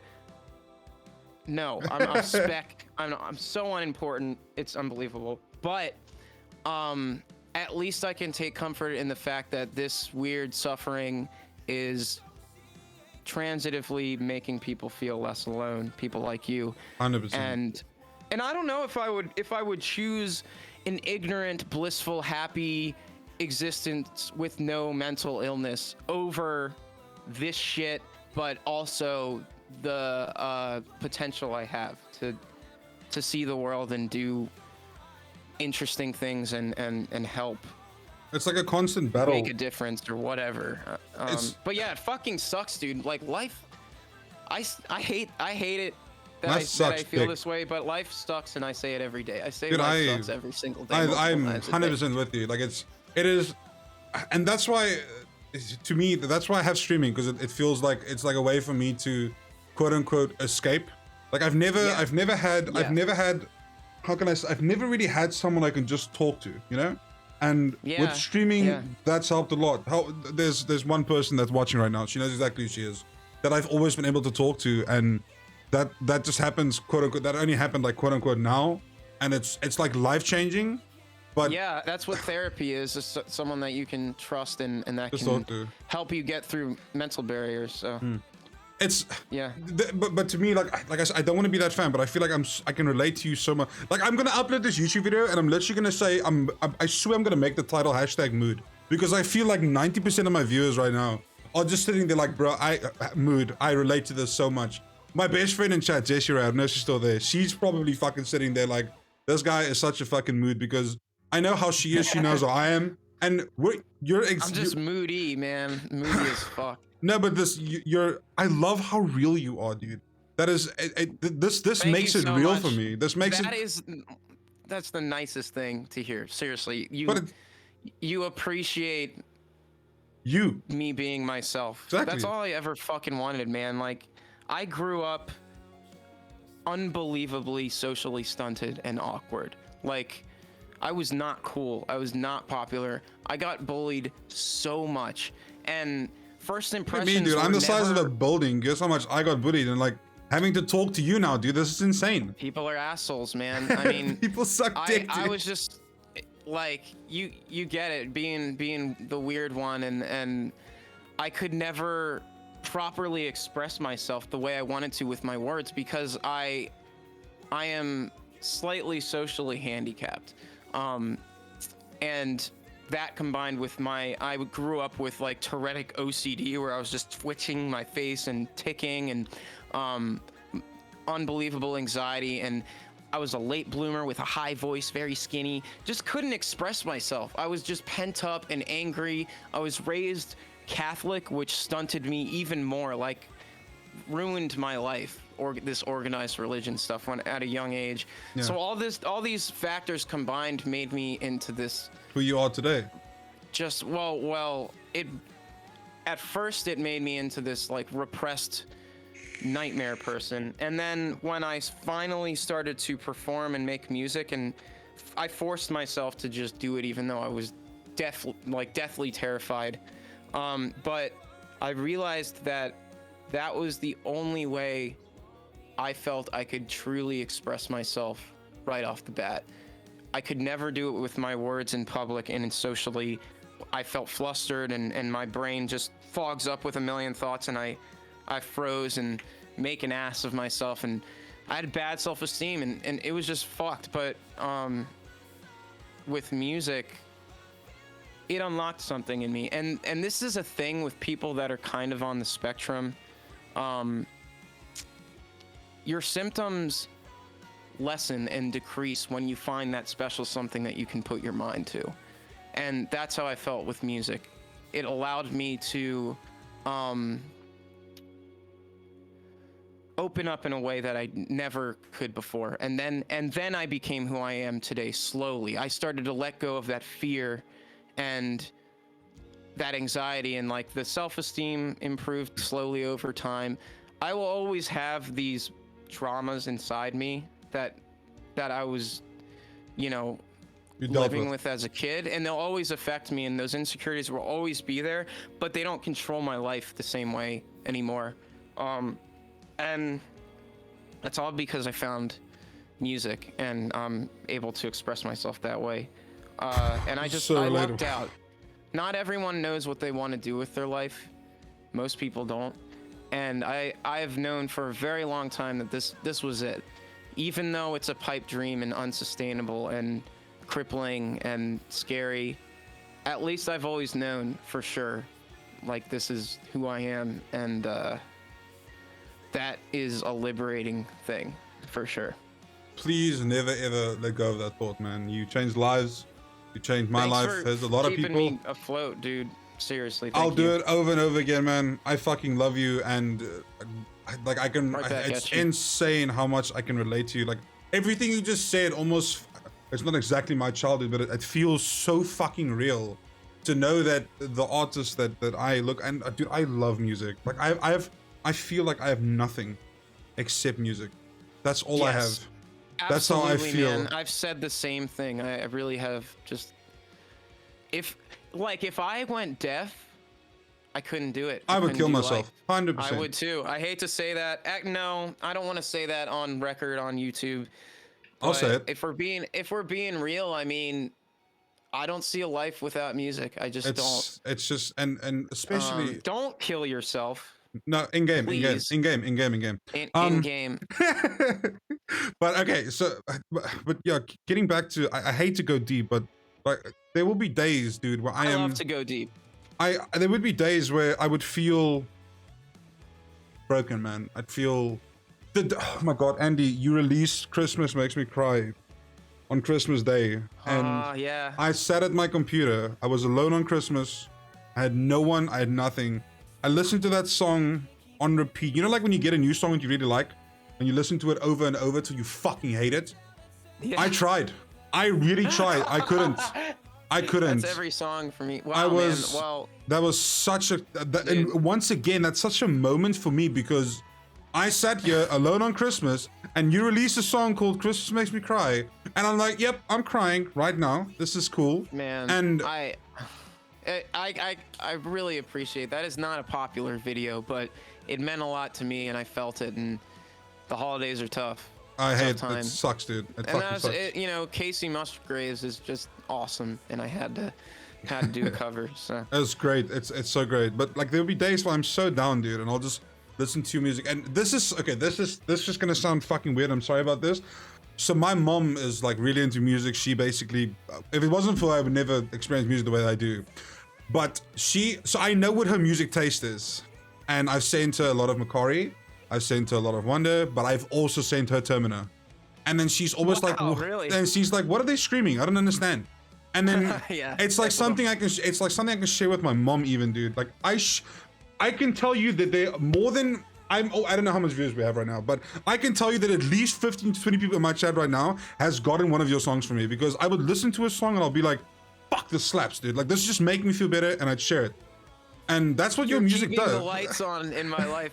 With that I share it everywhere, dude. I share it, but now I feel bad. I have no job without you. I kind of feel bad for sharing Hyperreal, dude, because you're not getting anything from it, dude. I fucked up with that tweet a little bit, because like all of what I said was true, but that by no means implies that I don't want people to stream that album, because like at the end of the day, I am super proud of it. That's like one of my most proud accomplishments is that album. Such a pretty song, dude. It means way more to me that people are listening to it than it does that I'm not getting money from it, because fuck it. Like, how can you fucking transient, man? Like, come on. Transient is so good. Keep playing it, keep streaming it, do what you gotta do. I have no problem with that. Afterglow is also like one of my favorites. Like, I'm guessing this is where the drummer comes in, where he says, "You wanted the ocean, but I'm just the salt." Like, did you write that or did he write that? Kevin wrote that. That is such a good line, dude. That's an old Makari song. That's from Afterglow. Yeah, which was one of my favorite Makari songs, because it is so relatable and like disgustingly real. Like, it is like, wow. It's a beautiful way to describe a fear of commitment and a promiscuous one night stand kind of lifestyle, which I admit that I've like sort of struggled with that kind of thing in the past. You know, when I wake up, I hope you're gone. Said I'd love you, but not for long. That song is just fucking poetry. It's beautiful. It's all Kevin. That was completely him. Well, much love to him. If you ever talk to him, tell him that the fat guy from South Africa says hello.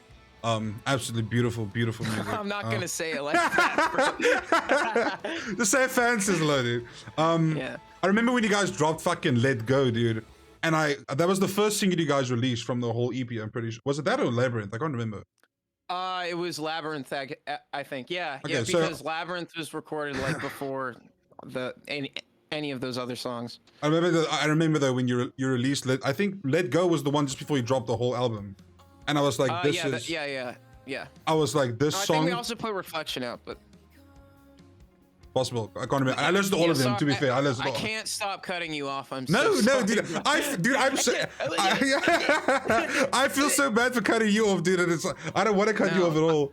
Let Go is. I have the biggest mouth of all time. When you dropped Let Go, when you guys dropped Let Go, dude, I was like, this album is gonna be a fucking banger, because it was just it was almost like a feel-good song. But then, so this is my thing. Sometimes you listen to a song and you're like, damn, this song is really cool. Then you go read the lyrics and like, holy fuck, I'm depressed. It's like immediately that's what happens so many times. Yeah. Especially with the songs that you write. Like all the fucking Termina songs are like that. And once again with the Abyss, why I related so much. Like you listen to it. And okay, so a lot of people, if you play the metal, they're like, oh, I can't hear what they're singing or whatever. Like, just fucking listen, because I can hear it, so I know that you can hear it. But then you go read the lyrics, because maybe sometimes there's a part where you just don't understand really, and you go read it. Oh, and then the theories I come up with in my head, like, why did you write it this way? and it just That's makes me so feel. fun. Makes me feel fun. so much closer to like the music, and it's amazing. It's so good. Bro, So you're blowing my mind. You're blowing my mind. This is it. This is what I would do. This is what I would do with all my favorite musicians and songs and singers. It's just the theory is like I gotta figure out what they meant by it and what they're going through, and yeah, bro, like if you ever have questions about, again, like what I might have meant about something, or if it's a Makari song, you know, who wrote what part, always down to talk about that. That's amazing. But it really means a lot that you care enough to I do. speculate. You guys about released the lyrics are important to me for sure. You guys released I think the Termina album at like midnight South African time. No, not even midnight, it was later than that. And I was like, I think, yeah. I was like, I stayed up for it, and so obviously I hate to say this, but so the first two songs that dropped, there was already lyrics, and then the other songs, the lyrics like takes like 3 hours before it gets like all over the internet, and I was sitting there like googling over and over, like I want lyrics for this song now, and I would like listen to it over and it was like just read the lyrics as well, dude, because it was just so good. Man. I get that on a spiritual level, which is why I'm always anal about like make sure the lyrics are in the YouTube video description. Like don't fuck that up, because like I don't want people like not. I've had a bad time with that too, and I'm just like, I can't find the fucking lyrics. Like, what the hell is he saying? Like, I want to go read it. Damn it. Oh fuck! Yeah. It's so cool that I can relate to so many else, dude. I'm like a fucking, I'm like a happy teenager right now. Do you mind if I ask how old you are? I'm turning 26 Friday. Okay, cool. So like, I'm turning 28 this year, so we're not too far apart in age. No. So I think with both of our musical fandom history, we've been through a lot of the same shit. Especially like the scene that we both grew up in or whatever. It's all that, again, another reason why we relate so much is because our journeys are similar with music and connected with like music that. again. Yeah. My best friend to this fucking day, I don't know if he's in stream, but he introduced me to your music. He introduced me to like Dance Gavin Dance, like all the big artists when I was like fucking, I almost want to say when I was like 10. And he's also one of the people that showed me your music, and it's just been Bless his heart. Fucking journey, dude. And I love every single fucking thing you've ever put out. I'm trying to think. There's something I wanted to ask you earlier, but I completely spaced out. If you don't mind, do you mind if I swap over to chat and let them ask a few questions? Because I've seen a few, and then I'll probably chip in again and ask you something or whatever. But I also don't want to. I don't want to keep you all the time. So, chat, if you guys have any questions for the main man, Big Dick Andy, please hit it off now. If I miss a question, I'm sorry. Like, I'm gonna try my best. So if anybody has any questions, yeah. Are you streaming tonight, by the way?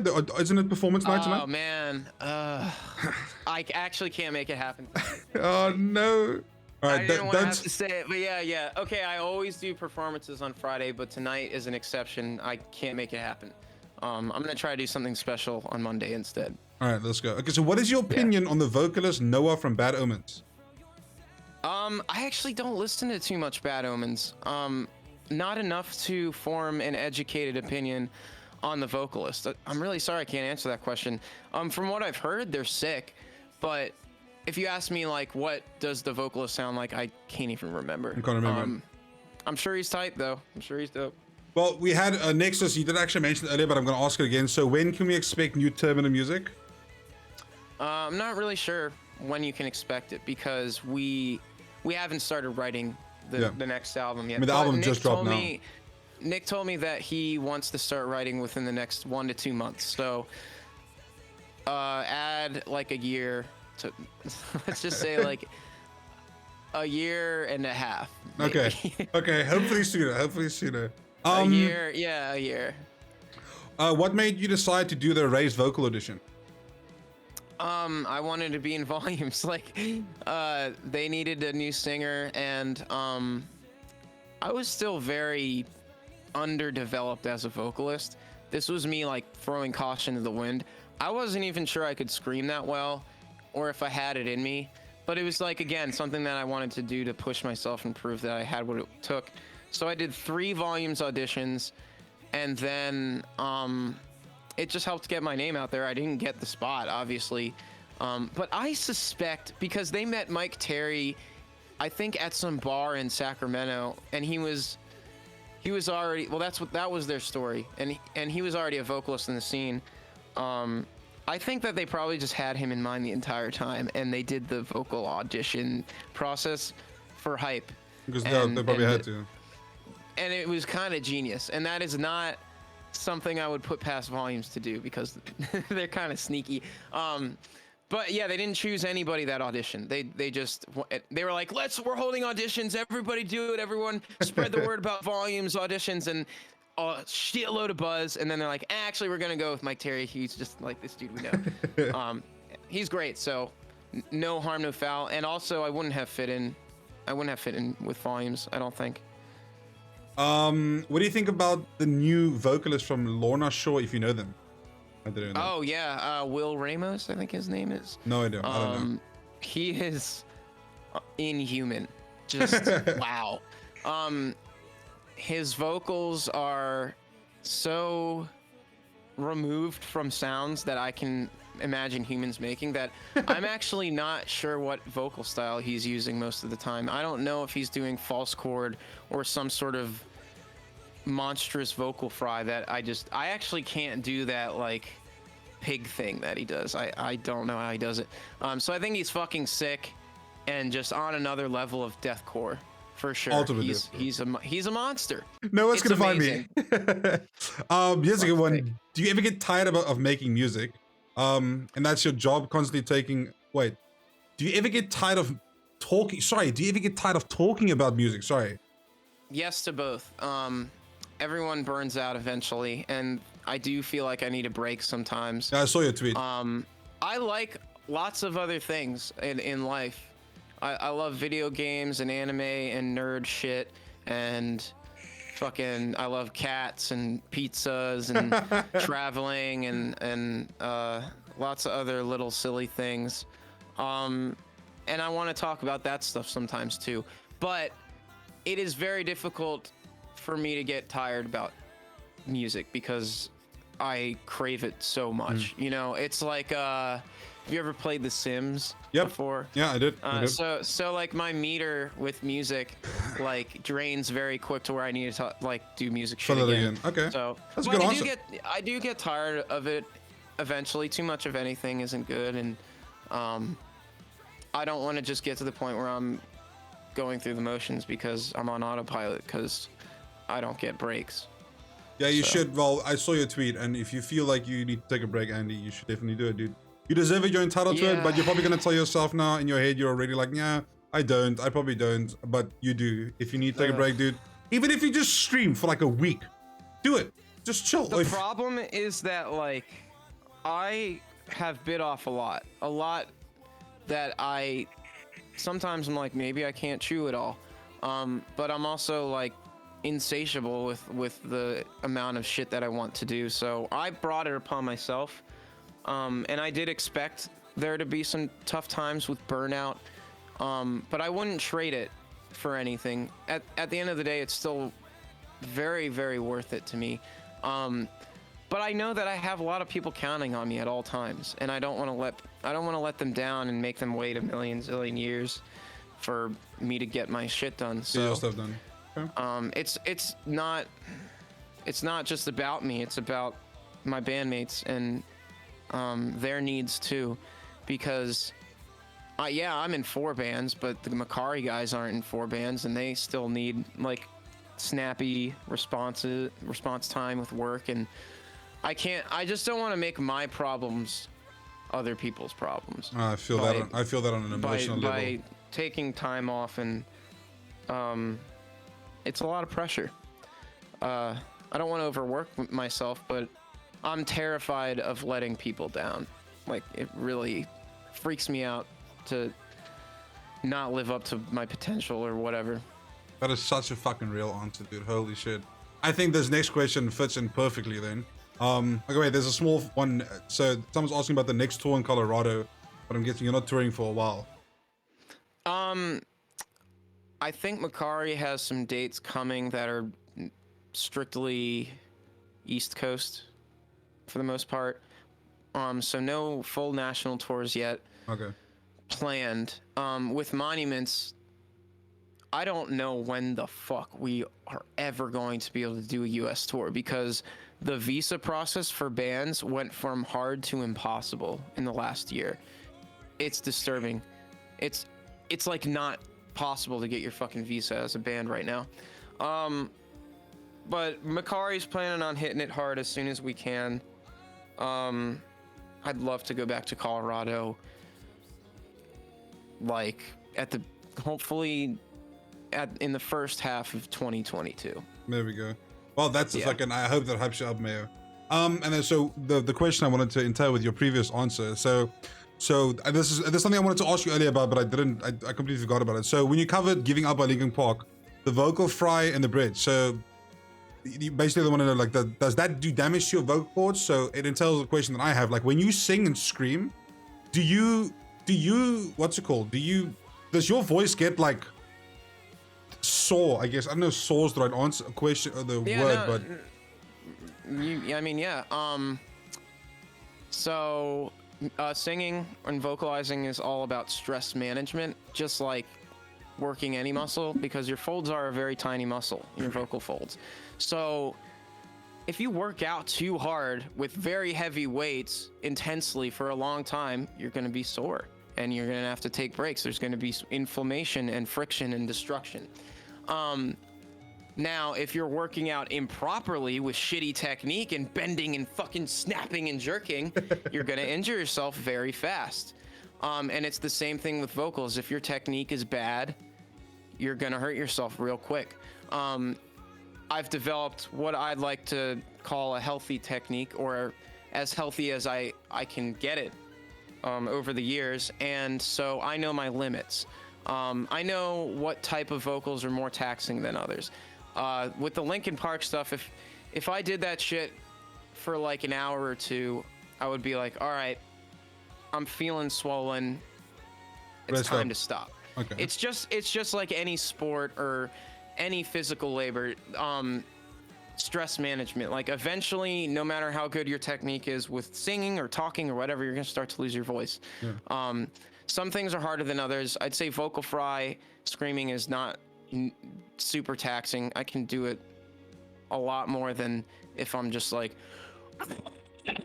all day long. Like the false chord stuff wears you down quick. So part of technique is just knowing how to partition the stamina that you have, and what is more vocally spendy than others. Like pretend your vocal capacity is like an amount of money that you have, and like if I'm going for, like, say in a live performance, if I'm just trying to do like false chord growls left and right and hit the highest notes, I'm spending a lot of vocal bucks very fast. So there's ways to sort of pull it off. The highs that you hit, that you would do it differently in the studio. In the studio, because I know I don't need to do it the next day, right away or whatever. Like I'll go balls out and I'll put some maybe less than desirable technique that I wouldn't do live, because I get a badass emotional sound, and I'm okay with doing that and then letting my voice rest up the day after. And that doesn't cause permanent damage. But if you keep pounding on that for days and days at a time, that's when you can then start. It will. Okay. You got to worry. You can't. So again, stress management and getting to know yourself and your limitations. And it's an ongoing thing. And tour is still very, very stressful no matter what. And I'm 100% of the time worried about the condition of my voice on tour. It's not easy, and I don't really think humans were designed biologically to be making these noises for extended periods of time. But we do it, and you gotta suffer some. And in general, this metal grind is gonna break down your body no matter what instrument you're playing. Well, the screams you're doing are pretty good, dude. Well, that entails me. Thanks, that I want to compliment you on something. So first off, anyone in chat, please, Andy does stream. Please go follow him, not just on the stream, everywhere. But what I want to compliment, Thank you so much. What I want to compliment is, so you do these live sessions, and they're like better than anything that's ever fucking existed. Number one, but then you also upload these videos where you do single takes, and do like the one from Monuments that you did. or even like the Makari one. I think you did the Fall, bro. Yeah. That like, do you like? Okay, so obviously you have a warm up technique, but when you do something like that, is it just how the fuck you just get? How do you do it so well? Let me be like that. How are you so good? Okay, it's not fair. Anger and OCD for 10,000 years. So well, it's hard to answer that because like I am obsessive first of all about things that I care about. So I was always obsessive about vocals, and every time I heard something I couldn't do, I was like, how do I do that? I have to figure it out. I have to figure out that sound. And it was just a lot of trial and error, and I've been doing this for a long time, and that's really it. It is a lot of like experience, and just like say that everybody has like a marble block of talent, and I was slowly chiseling that out meticulously over the past like 15 years or whatever. And so the experience is one thing. The fact that I've played a lot of shows and done a lot of recording sessions and figured out what doesn't work for my voice and what does. And it's just like building up any skill. Muscle memory has a lot to do with it. And just really having a lot of time to find myself. And with every cover that I did, I would push myself to new heights. And then that was a new thing that I had under my belt. So that's the first half of it, is like a lot of practice and preparation, and locking myself in my room or in my car, making funny noises day after day, year after year, fucking myself up, finding out how to not fuck myself up. And then the other half of it is like for those performances, I take them seriously, and I make sure I get a shit ton of sleep the night before. I gargle with warm salt water several times. I do the saline nasal rinses to make sure my mucus is cleared out. I'll drink a cup of throat coat tea. I'll do a slow warm up in the shower, and then another warm up before, about an hour before the performance. I try to like keep my throat lubricated by using lozenges before and throughout the performance, making sure I'm always hydrated, staying away from caffeine and alcohol up until the performance. Spicy foods. I could literally go on forever about do's and don'ts, but I try to make the perfect storm of vocal health for days when I have to do that. And if I'm feeling good, then I'm like, okay, sick. I'm gonna try to do 20 plus songs because I don't have to do this tomorrow. It's not like I could do a 20 song performance every day, for 2 weeks. But with these Twitch streams, I'm like, all right, let's go balls out. Can do a few. And it helps like with the monuments stuff, and I choose songs that I know really well. So I know when I've already practiced them enough to know when to take a breath, to know when to back off, or there's always like a mental process going on in my head that I learn more and more about as every time I practice a song, like how to save my breath or my energy, and like when to strategically, just these little things. So what you're seeing with the Monument set is that I toured on that set for a long time and just figured out how to really hone in on that performance. And I was comfortable enough to be like, I think that's a good one take. I'll put it on YouTube. It was amazing. Certainly couldn't do it with everything. Apologies for my unbelievably long-winded answers. No, dude, I'm telling you, I told like a bunch of my friends, I'm like, if you guys don't come and watch, I don't give a fuck. This is for me. I don't care. So this is perfect. It's popping, man, and it's popping off. I love everyone. Chat, yeah, thank you very much, everyone, for being here. Firstly, like, especially everyone from Andy's side, like, thank you for coming to my little world of Twitch. I do appreciate it. Someone mentioned my hair, my bedhead. I look like a mad scientist right now. It looks beautiful, Andy man. needs a hair. And these bags under my eyes that are going to be immortalized. Hey, I'll be real if we don't have bags, let's be honest. Just turn the exposure up to like 1,000 and then you'll never know.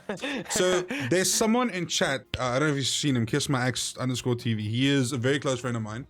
He is a full-on fucking metalhead. The man shreds on a guitar, dude. He's absolutely fucking insane. And his question, I really want to point out to you because I think it's great. He's basically said, make your dream band alive or dead musicians, or make a dream band alive or dead musicians. Can you do that for him? Tough questions. But if you could, fucking questions. I mean, again, can't commit to any favorites. So I'm gonna give you a dream band. Assuming I would be the singer. Yes, you're. Right? I'm saying you're the singer. That's my decision. Or are we saying it's just I would assemble band? Well, maybe if you can sing with someone, like maybe have like a. For fuck's sake, dude! Oh my god, I just don't know. Why did you do this, Kiss Max? Why do you do this? Fucking the Monuments lineup is pretty close to a dream lineup, but fuck, dude. Like really, I don't know. I just don't know. I can't answer it. I cannot. I can't even give you a ballpark. I'm sorry. Unlucky. I can't do it. Well, we tried. I can't fucking do it. I'm so sorry. These favorite or dream lineup questions are. It's difficult. Very. I think like the only way for me to answer a question like that is to spend like an hour on it and then come back to you. You really have to think about it. That's fair. Can't do it on the spot, and I can't even fully commit to giving you like a on the spot answer because I'll just regret it and think about it later. And no, I'm so fucking sorry. Yeah, dude. He fucking shreds on the guitar, dude. And he just looks like a fucking rocker, dude. Love to see some videos or hear. I will make sure that I'll send you something. 100%. Yeah. Yeah, man. So, what's your favorite game to play? Since you are technically just like us, you're a gamer. You're a gamer. I mean, I just said I suck at favorites, but this one I've always known. Majora's Mask. I got a tattoo of Skull Kid over here. The Legend of Zelda: Majora's Mask is my all-time favorite game. Zelda fan? It had such a fucking impact on me. I'm not even like a die-hard Zelda fan. Like I fucking love Zelda, but it's not even like I haven't played half the Zelda games. But that one in particular spoke to me on such a deep level that I don't think I'll ever have a more powerful gaming experience than that. Also, Final Fantasy X did something very special for me. Fallout 3. Different eras of favorite games. Vector Man on the Sega Genesis, if anybody knows what that is. I've seen it, but I didn't know it specifically. But yeah, Majora's Mask, 100%. I actually have if you can see it up there, a couple masks from the game. Damn, that's fucking sick. Replicas. Majora's Mask up there and the Deku Mask. So yeah, I'm a total slut for that game, and I'll replay it whenever. Okay, I don't know how deep this question is gonna go, but if I don't ask this, chat's gonna kill me. What's your favorite anime, Andy? Yu Yu Hakusho. Wow, it's another one that I can definitively answer. Very good. Yes. Good job, Yu chat. Yu Hakusho is undeniably my favorite anime, and always has been ever since the Toonami days where I'd come home from baseball practice and stay up late and watch anime. Cartoons. That's sick. That's fucking sick. Definitely Yu Yu Hakusho. Yusuke is my boy. I love all the characters. Ooh, here we go. We're going deep. What's a dream that you've given up on? I'd love to hear your answer. Oh yeah, I think I saw that earlier. My first dream that I gave up on was being a pro skateboarder. When I was young, that's all I wanted. Never because have I love thought Tony that. Hawk, and I loved to skate, but I was never good at skating. No matter how hard I tried, I would like day after day try to practice ollieing, and I couldn't get it down. To this day, I can maybe ollie like 3 inches off the fucking ground.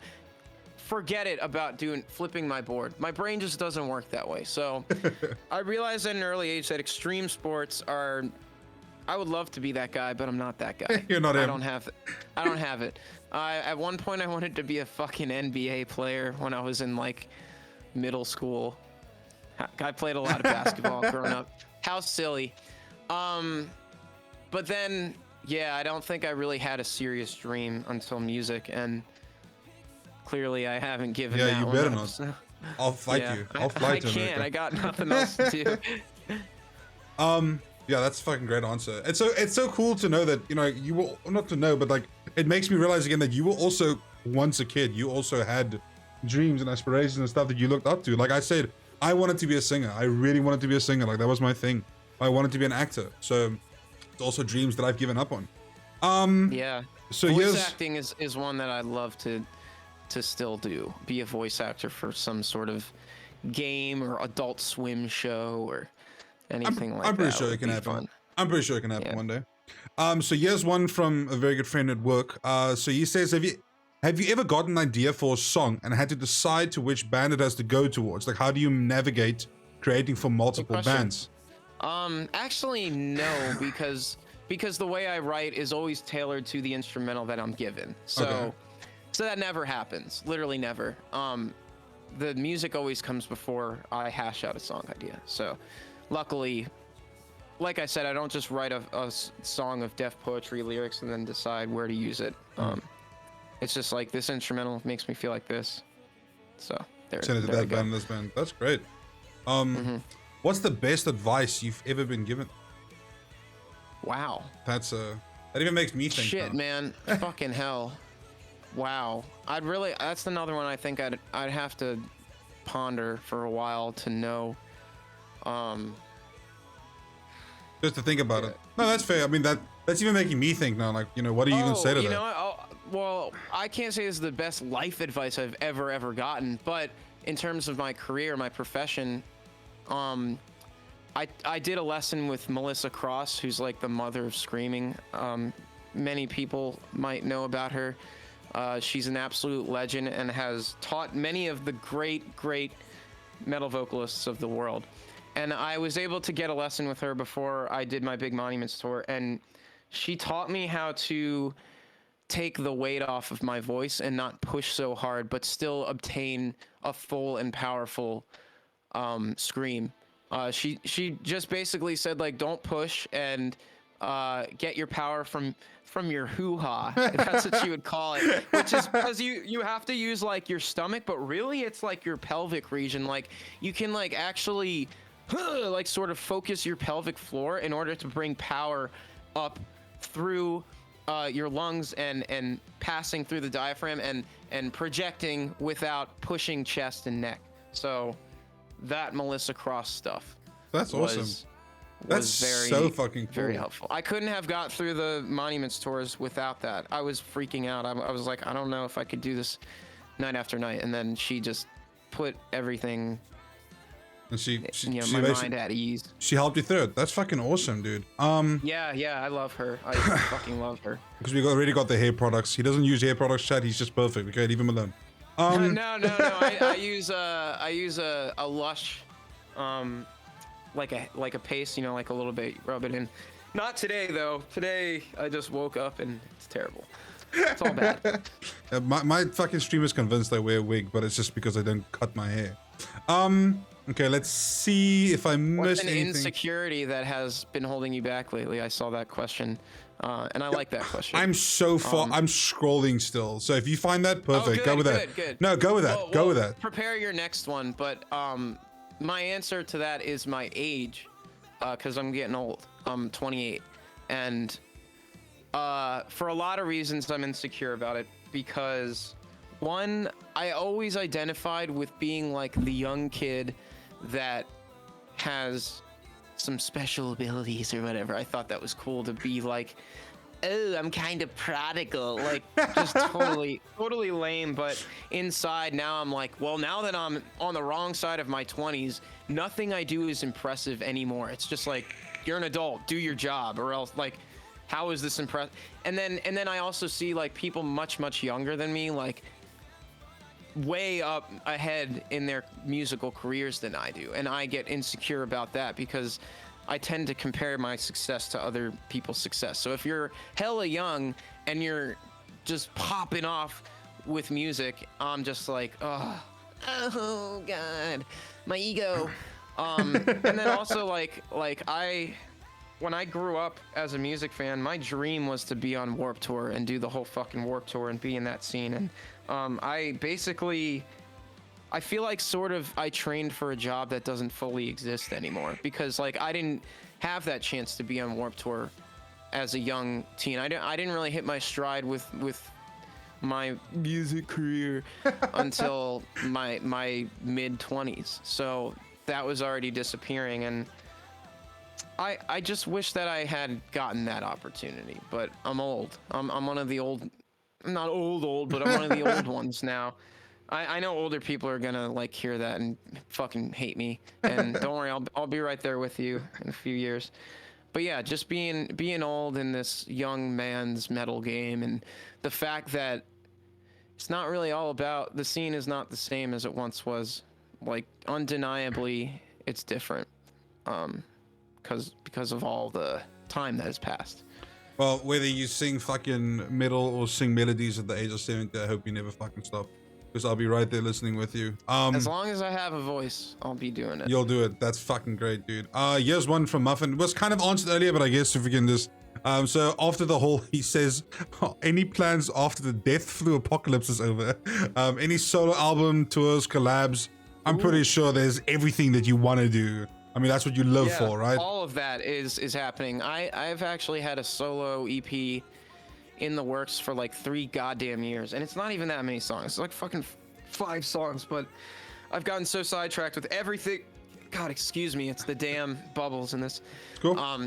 I've gotten sidetracked with everything else that I just haven't been able to finish it. And like I have the instrumentals done.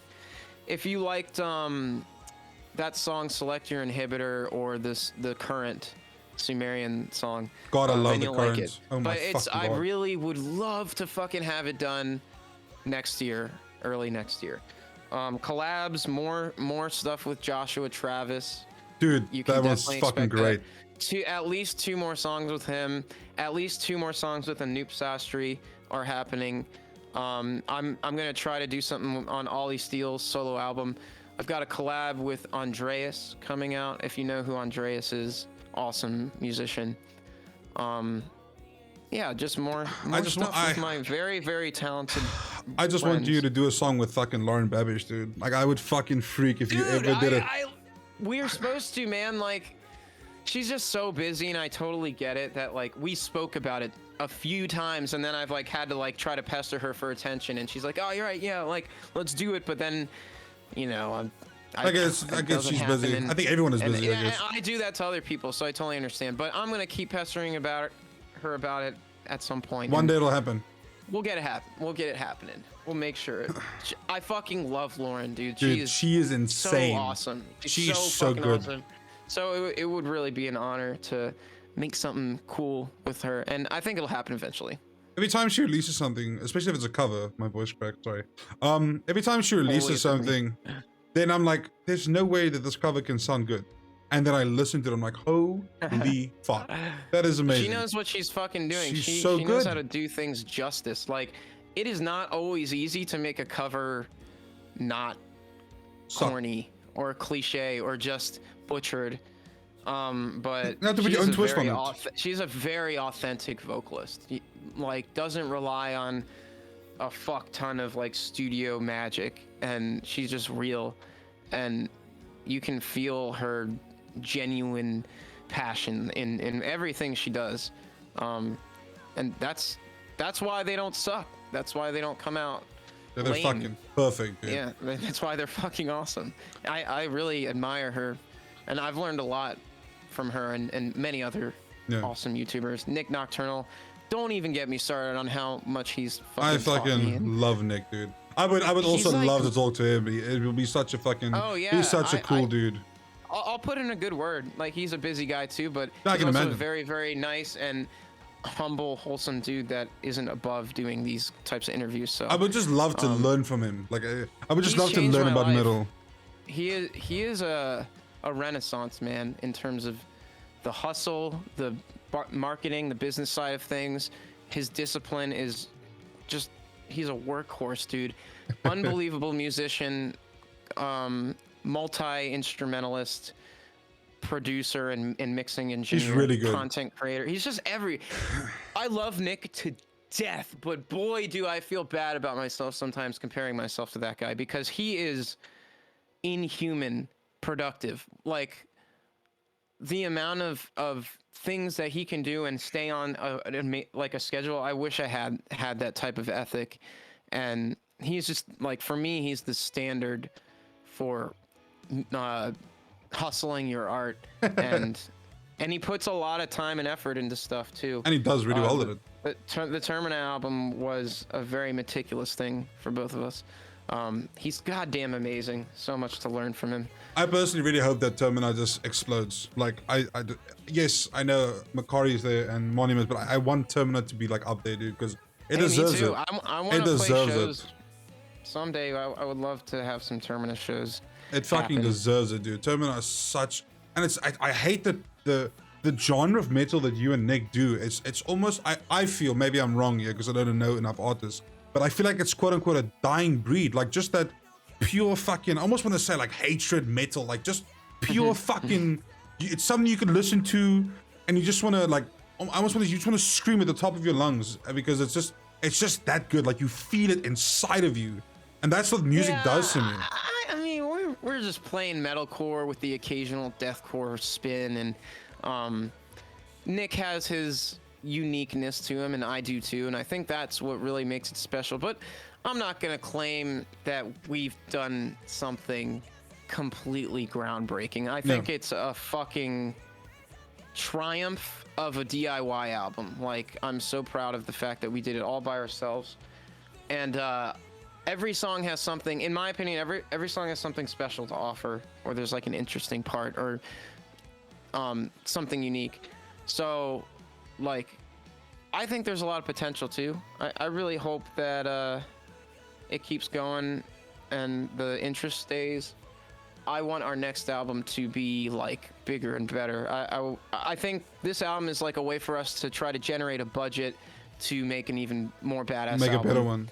You know, with someone mixing it that isn't us, so we don't have to worry about that, and they'll do a better job. and a real drummer, you know, hiring a session drummer as opposed to just programming everything.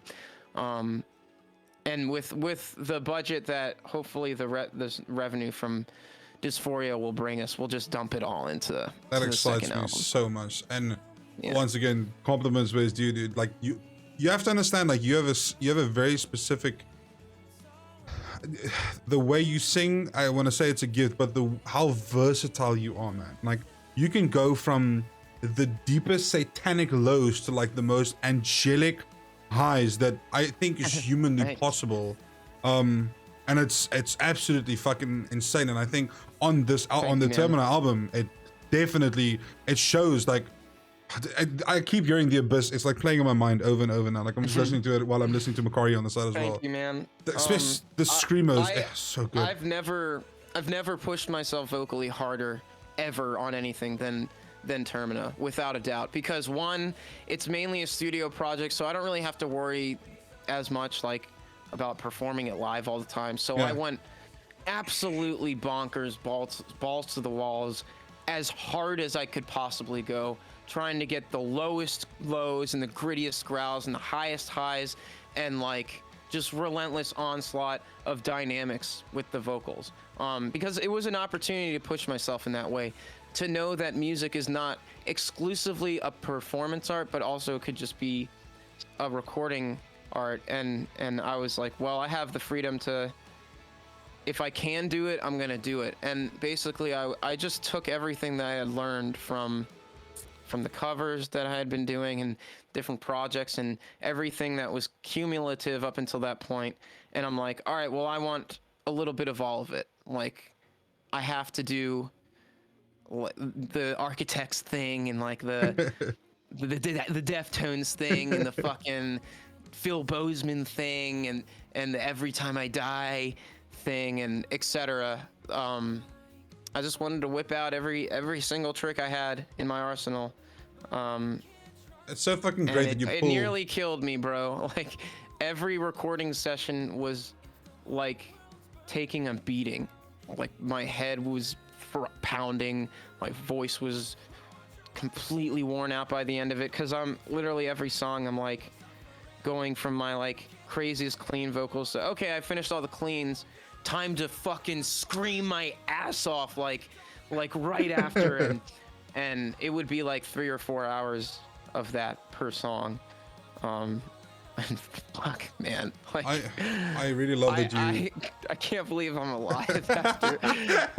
I definitely like nearly passed out more than a couple times. Holy fuck! I love that you pull inspiration from so many other bands as well. Or like you can mention it, like, you know, you're trying this thing because you saw it here, and it's like an inspiration to you. It's really, really good. Yeah, okay. I'd say that. Oh, I'm sorry. No, go on. No, please. Okay, so I would say that if you aspire to learn different vocal techniques and be a more dynamic vocalist, just do covers. Push yourself. Do dynamic covers. It's like I have everything from on YouTube. I tried to like Audio Slave, Rings of Saturn, Deftones, Panic at the Disco, Casey Musgraves, fucking We Came As Wrong, like everything, because each cover was a lesson. It was like a learning experience. Like I said before, I did it so I could prove that I could do it, and then that was a new skill in my repertoire from then on. So after like the Deftones cover, I learned how to do the Deftones thing, or after the Rings of Saturn cover, which was great, by the way. That became a part of me too. Thanks, man. That was another nearly killed me. I can imagine. Yeah, but yeah, just push yourself to do covers that you think are slightly out of your comfort zone, and then you'll just get there, and then it's like, great, I can do this now. What's the next step? And after 10 years of that or whatever, I can pull lots of tricks out of my ass for albums and stuff. It's fucking great. There's one I wanna look at you, and then I wanna just head up to the bottom of chat. Yeah. So there's one also from Mario, Kiss My Axe. So he said Misha from Periphery said in an interview he started a company making guitar pedals and stuff like that for a side thing to sustain the band basically. So is it really that tough even for a band as big as Periphery? But is it really that, okay, so I'm guessing what it's asking, is it really that tough even for big bands to make it? And also, are we going to get any Andy branded mics soon? I'm buying one, by the way, when it happens. Wow. That would be an honor that I can't imagine anytime soon. But if a company wants to partner up with me and make it happen, I would be ecstatic. So the answer to that question is it depends on who you are and what your deal is, because Periphery probably, especially when that, I remember when he made that post, their deal with Sumerian probably wasn't great. Like they probably were on a 2080 or 3070, or, you know, that's not enough. That just doing that alone is not enough to split up between 5 people and live a comfortable life. Absolutely not. Monuments, they're not nearly as big as Periphery, but I'd consider them to be a fairly big prog metal band, and I can tell you right now, we don't make fucking shit. We make no money, dude. The money we make from gigs and stuff all gets eaten up by the budget and stuff we gotta pay for. So that's a big thing. Labels taking all of your money. On top of that, your income is feeding the music. And big bands in this scene are not really that big compared to actual big rock acts or pop acts. So yes, it really is that hard. You cannot get by without a side hustle until you've got fucking punk rock tenure and like you've graduated from the shitty record deal that you signed. Like now I'm pretty sure Periphery is independent, or they have their own record label, so I bet they're starting to see returns that are actually more sustainable and can fuel their life. But back then, absolutely not. Like, I sympathize with Misha, and you really got to be a heavy hitter to start making big boy money as a band. Again, you're splitting it up so much, and it's already split. It's already like the label's taking a big chunk of it, and then here's the scraps to divide between you and 4 of your friends. Other people. You need a side hustle. I do not make a lot of money in streams or YouTube videos. The Twitch thing has kind of like saved my ass. That's literally what I was gonna ask you now. I was gonna tell you, like, so I watch your streams. Like, I think we're both very lucky. We have very giving communities. And like, I mean, I've seen like Super lucky. you have a fucking amazing community. Like, I'll suck all their dicks, dude. They're amazing. Me too. But basically, like this Twitch, I almost want to say, I feel like from what I'm gathering from what you're saying, I feel like Twitch keeps you afloat. Twitch keeps you afloat. Yeah. It's supplementary. I mean, if I just did Twitch, I wouldn't be able to like pay the bills. So I have like 80 side hustles instead of one main hustle. Like you got Twitch and YouTube and Spotify and featured X, and then there's just like the odd jobs here and there. Like I'll teach some lessons or whatever I need to do, but it's all music related. If I was not exhausted all the time, I could be doing more. I could probably do like Patreon, but I'm doing the best I can and doing the most that I can, and the fact that I can pay the bills and not go hungry like while doing this is cool enough for me. But hopefully in the next 5 years things will get better. When I was living in Florida eating cockroach infested pizza, I told myself right then and there, things are going to be better next year financially, and they were.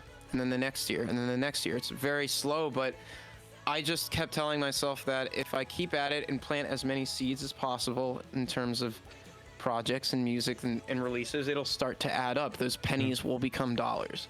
And it's a slow grind, but it is. I'm not under the poverty line anymore. That's Finally, really good to hear, I think man. this is literally the first year I have not been under the poverty line from strictly just doing music full time. So, yeah, most of us are broke as fucking shit. I feel like that's so many But like, musicians. look at Dance Gavin Dance, man.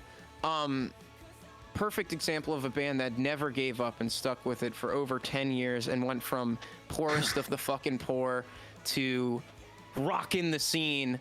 They've done it. They're doing it, man. Love them. Mad respect to them, all of them. Tillian saved that band like 100%. Even though like he's not like my first choice for that band, his talent is undeniable. The hooks, the appeal, he transformed them into this. I mean, all of them did, but the juggernaut that they are today. Hard work and perseverance, and finally finding that magic formula. So it can be done. Bands like them are a good example of why we gotta keep fighting. You gotta keep doing what you're doing. Yeah, please never stop. And it's inspiring. It's very, very inspiring. So I'd love to see where you are. I'd love to see where you are in the next 5 years. If I can even get your attention by then, it'll be mind blowing to me. So I really just hope. I really just hope. No, but I want that for you, man. We have formed a friendship. You follow me on Twitter, dude. I freaked out so bad when I saw that. Me now, bro. Let's go. I'm ready, dude. You're I'm gonna ready. have to deal with the cynicism for years to come, my friend. That's fucking good. Whether you like it or not, baby. I'm friends with Andy, dude. I can't believe it. Stop, bro. I literally I'm fucking poor, and I had to move back in with mom and dad, and bro, hey, you're making it, dude. That's what matters, dude. It's yeah. You have to understand that I've been hyping this up. I've been hyping this up so much. I want to do something. I didn't want to do this. Someone said it like once or twice in chat. I didn't want to do it, but I'm going to do it now anyway. So I mentioned to you earlier that my dream growing up was to sing. I've really wanted to do that. I've always wanted to sing. Holy crap. Sorry, we just got like the biggest raid. And I just want to thank them real quick. Oh, wow. Hashtag chess. Thank you so much for the raid. Chess 173. That's a lot. That's a fat raid. There's a lot of people, Holy dude. God. They are some of my absolute best friends. Oh, shit. And I'm just some random that's on the screen now to these people. No, you're beautiful. All that matters. All that matters. Sorry. Welcome, everyone, to my stream. Thanks for joining, guys. This is my Euro on the screen. Welcome to Henrico's stream. Dude, that is, oh my fucking god, that's my new raid sound. Holy shit, thank you so much, dude. Let's go. Let's go, yeah, dude. sample the shit out of it, bro. Let's go. That was so good, dude. Thank you so much. This is, I can't say this in any other chat. This is my hero. This is literally my hero, Bro, Andy. God. So yeah, thank you for that raid. That's very, very kind of you. Thank you. That was so good, by the way. That was so good. Nah, dude. I want to. Okay, so what I want to do is like I didn't want to do. I really did not want to do this, but I'm gonna do it anyway. So there's a song that I covered on YouTube, and I just want you to listen to it, but it's not good. Okay, like I want you to know that it's not good at all. Like literally, it's not good at all. But I feel like if I don't show you this, I will forever Things are regret not it. Good. Speaking my language. Let's go. Let's consume some media that we can criticize. If it's I did it like 3-4 years ago. It is just it's something that I covered. It's a Jonas Brother cover, by the way. Not I definitely don't think it's your. Done it. Yeah, it's my cover. Yeah, it's me. Well, It's me. It's me. I'm not gonna criticize it. It's definitely no. I want you to. I want you to, but I also just want you to listen to it. And I would love. Lay it on me. I would love to hear. What song is it? It's called "Give Love a Try." I don't know that one. But, Okay, so it's very short. Luckily, it's very, very short. I would love to play for you. What I'm gonna do is I'm actually gonna share my screen just so that people can see it and we can hear you. I guess kind of. I don't know, Chad. What do you prefer? Do you prefer to see the video and see Andy, or do you want to like see Andy and hear the video? What do you prefer? You guys decide. Let's do the video big, Andy small. Okay. For this. Okay. I dig and that. Also, disclaimer, because this always happens when people show me their music. Okay. My RBF is not an indication of how I'm feeling. I'm just trying to absorb it. So if I'm like, don't be like, oh, he's hating it. Well, to be fair, like I'm not expecting anything. I don't want you to say anything. It's legitimately just I just feel like if I don't show you this, then I'll forever be sad that I didn't do that. You know my brain. You know how I operate. So let's go. Chad already decided they want to see you, so you're going to be the main attention. However, I'm just swapping the scene real quick, guys, so I can set it up so you can actually see the screen as well as the audio. Andy, so I'm going to share it to you on Discord. This way, both of them and you can see it, I guess. Yeah. You should be able to see it now. I don't know. Do you see the YouTube screen? Am I going to hear it through Discord, or should I play you can hear it through Discord. You should be able to hear it through Discord if you click watch because stream. I have the stream muted since this is like instantaneous for us, and if I was listening on your stream, it would be delayed. Oh no, 100%. I can imagine. Okay, so just let me know. Can you hear this? Do you hear the guitar playing at all? I don't. Oh, you don't? Okay, so you did watch. So I might have to just go on stream for this, which is fine. Okay, yeah. So I'll go ahead and hit play, and I'll listen. Okay, I'll play it on stream, and you let me know afterwards. Okay, I'm kind of freaking out now, but like I know if I don't do this, I'm gonna regret it forever. So I'm doing it. I'm gonna hide myself as well. Okay, Chad, be quiet and just listen. Okay. Okay. All right. Here we go.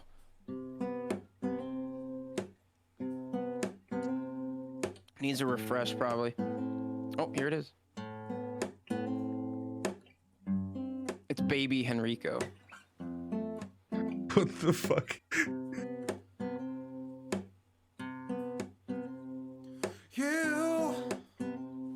You're like driving on a Sunday. You're like taking off on Monday. You're like a dream come true. I was just a face you never noticed, and I was just trying to be honest with myself, with you, with the world. You might think that I'm a fool for falling over you. So tell me, what can I do to prove to you that it's not so hard to do? Give love a try one more time, 'cause you know that I'm on your side. Give love a try one more time. Yeah, that's that's it. I'm still catching up. It's finishing on my end on the stream. Let's go. Yeah, Wow. I feel like if I never show you that, then I would feel. So first of all, I'm relieved that it wasn't horrific because then it would have been very difficult for me to. I wear my heart on my sleeve.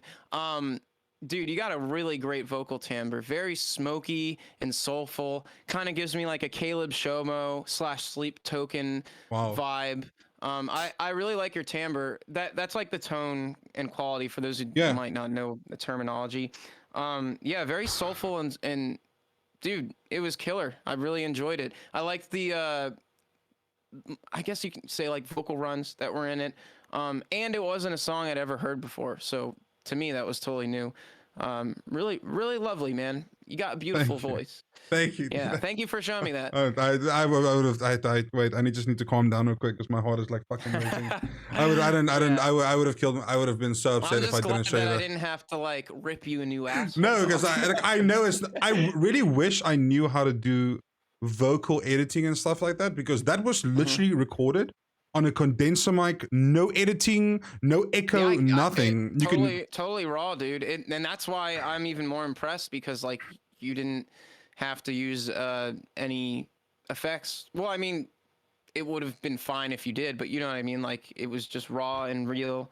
But if you'd ever like if you'd ever want to learn a bit about the vocal editing stuff, I usually do that on stream. You know, I've watched, but I watched, but I don't have a Mac, so I feel like everything you use on a Mac. Okay. So Okay. Shit. Well, at least the plugins that I'm using are universal, like Antares or Melodyne. You can get those for. Well, I think it's. I just to be honest, like that's not something I'll ever. I don't think I'll ever. I don't think I'll ever pursue that part of me again. It's just something that I love to do on the side. Even if you don't think that, which I know right now you probably don't, obviously.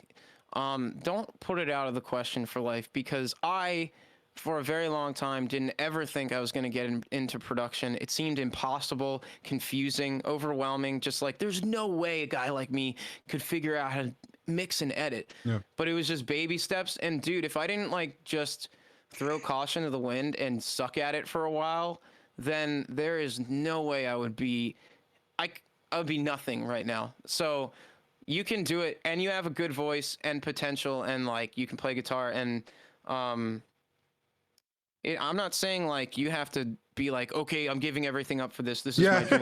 But include it in your life. It doesn't have to be all or nothing from a guy who is all or nothing. I don't know, man. Just baby steps. Give it a try, and I'm here if you need tips. Let's go. Give it a try. Pump out another cover. I'd love to. I'll send it to you first. I'll send it to you first, okay? And then you tell me. And if you need any help with the mix or whatever, I got you. Yo, Henriku featuring Andy. Dude, I'll freak out, dude. No, I'm joking. If you start pumping out fucking quality shit, then obviously we could make something. That'll be fucking amazing, dude. Yeah. I'm gonna get your production chops. So, let's go.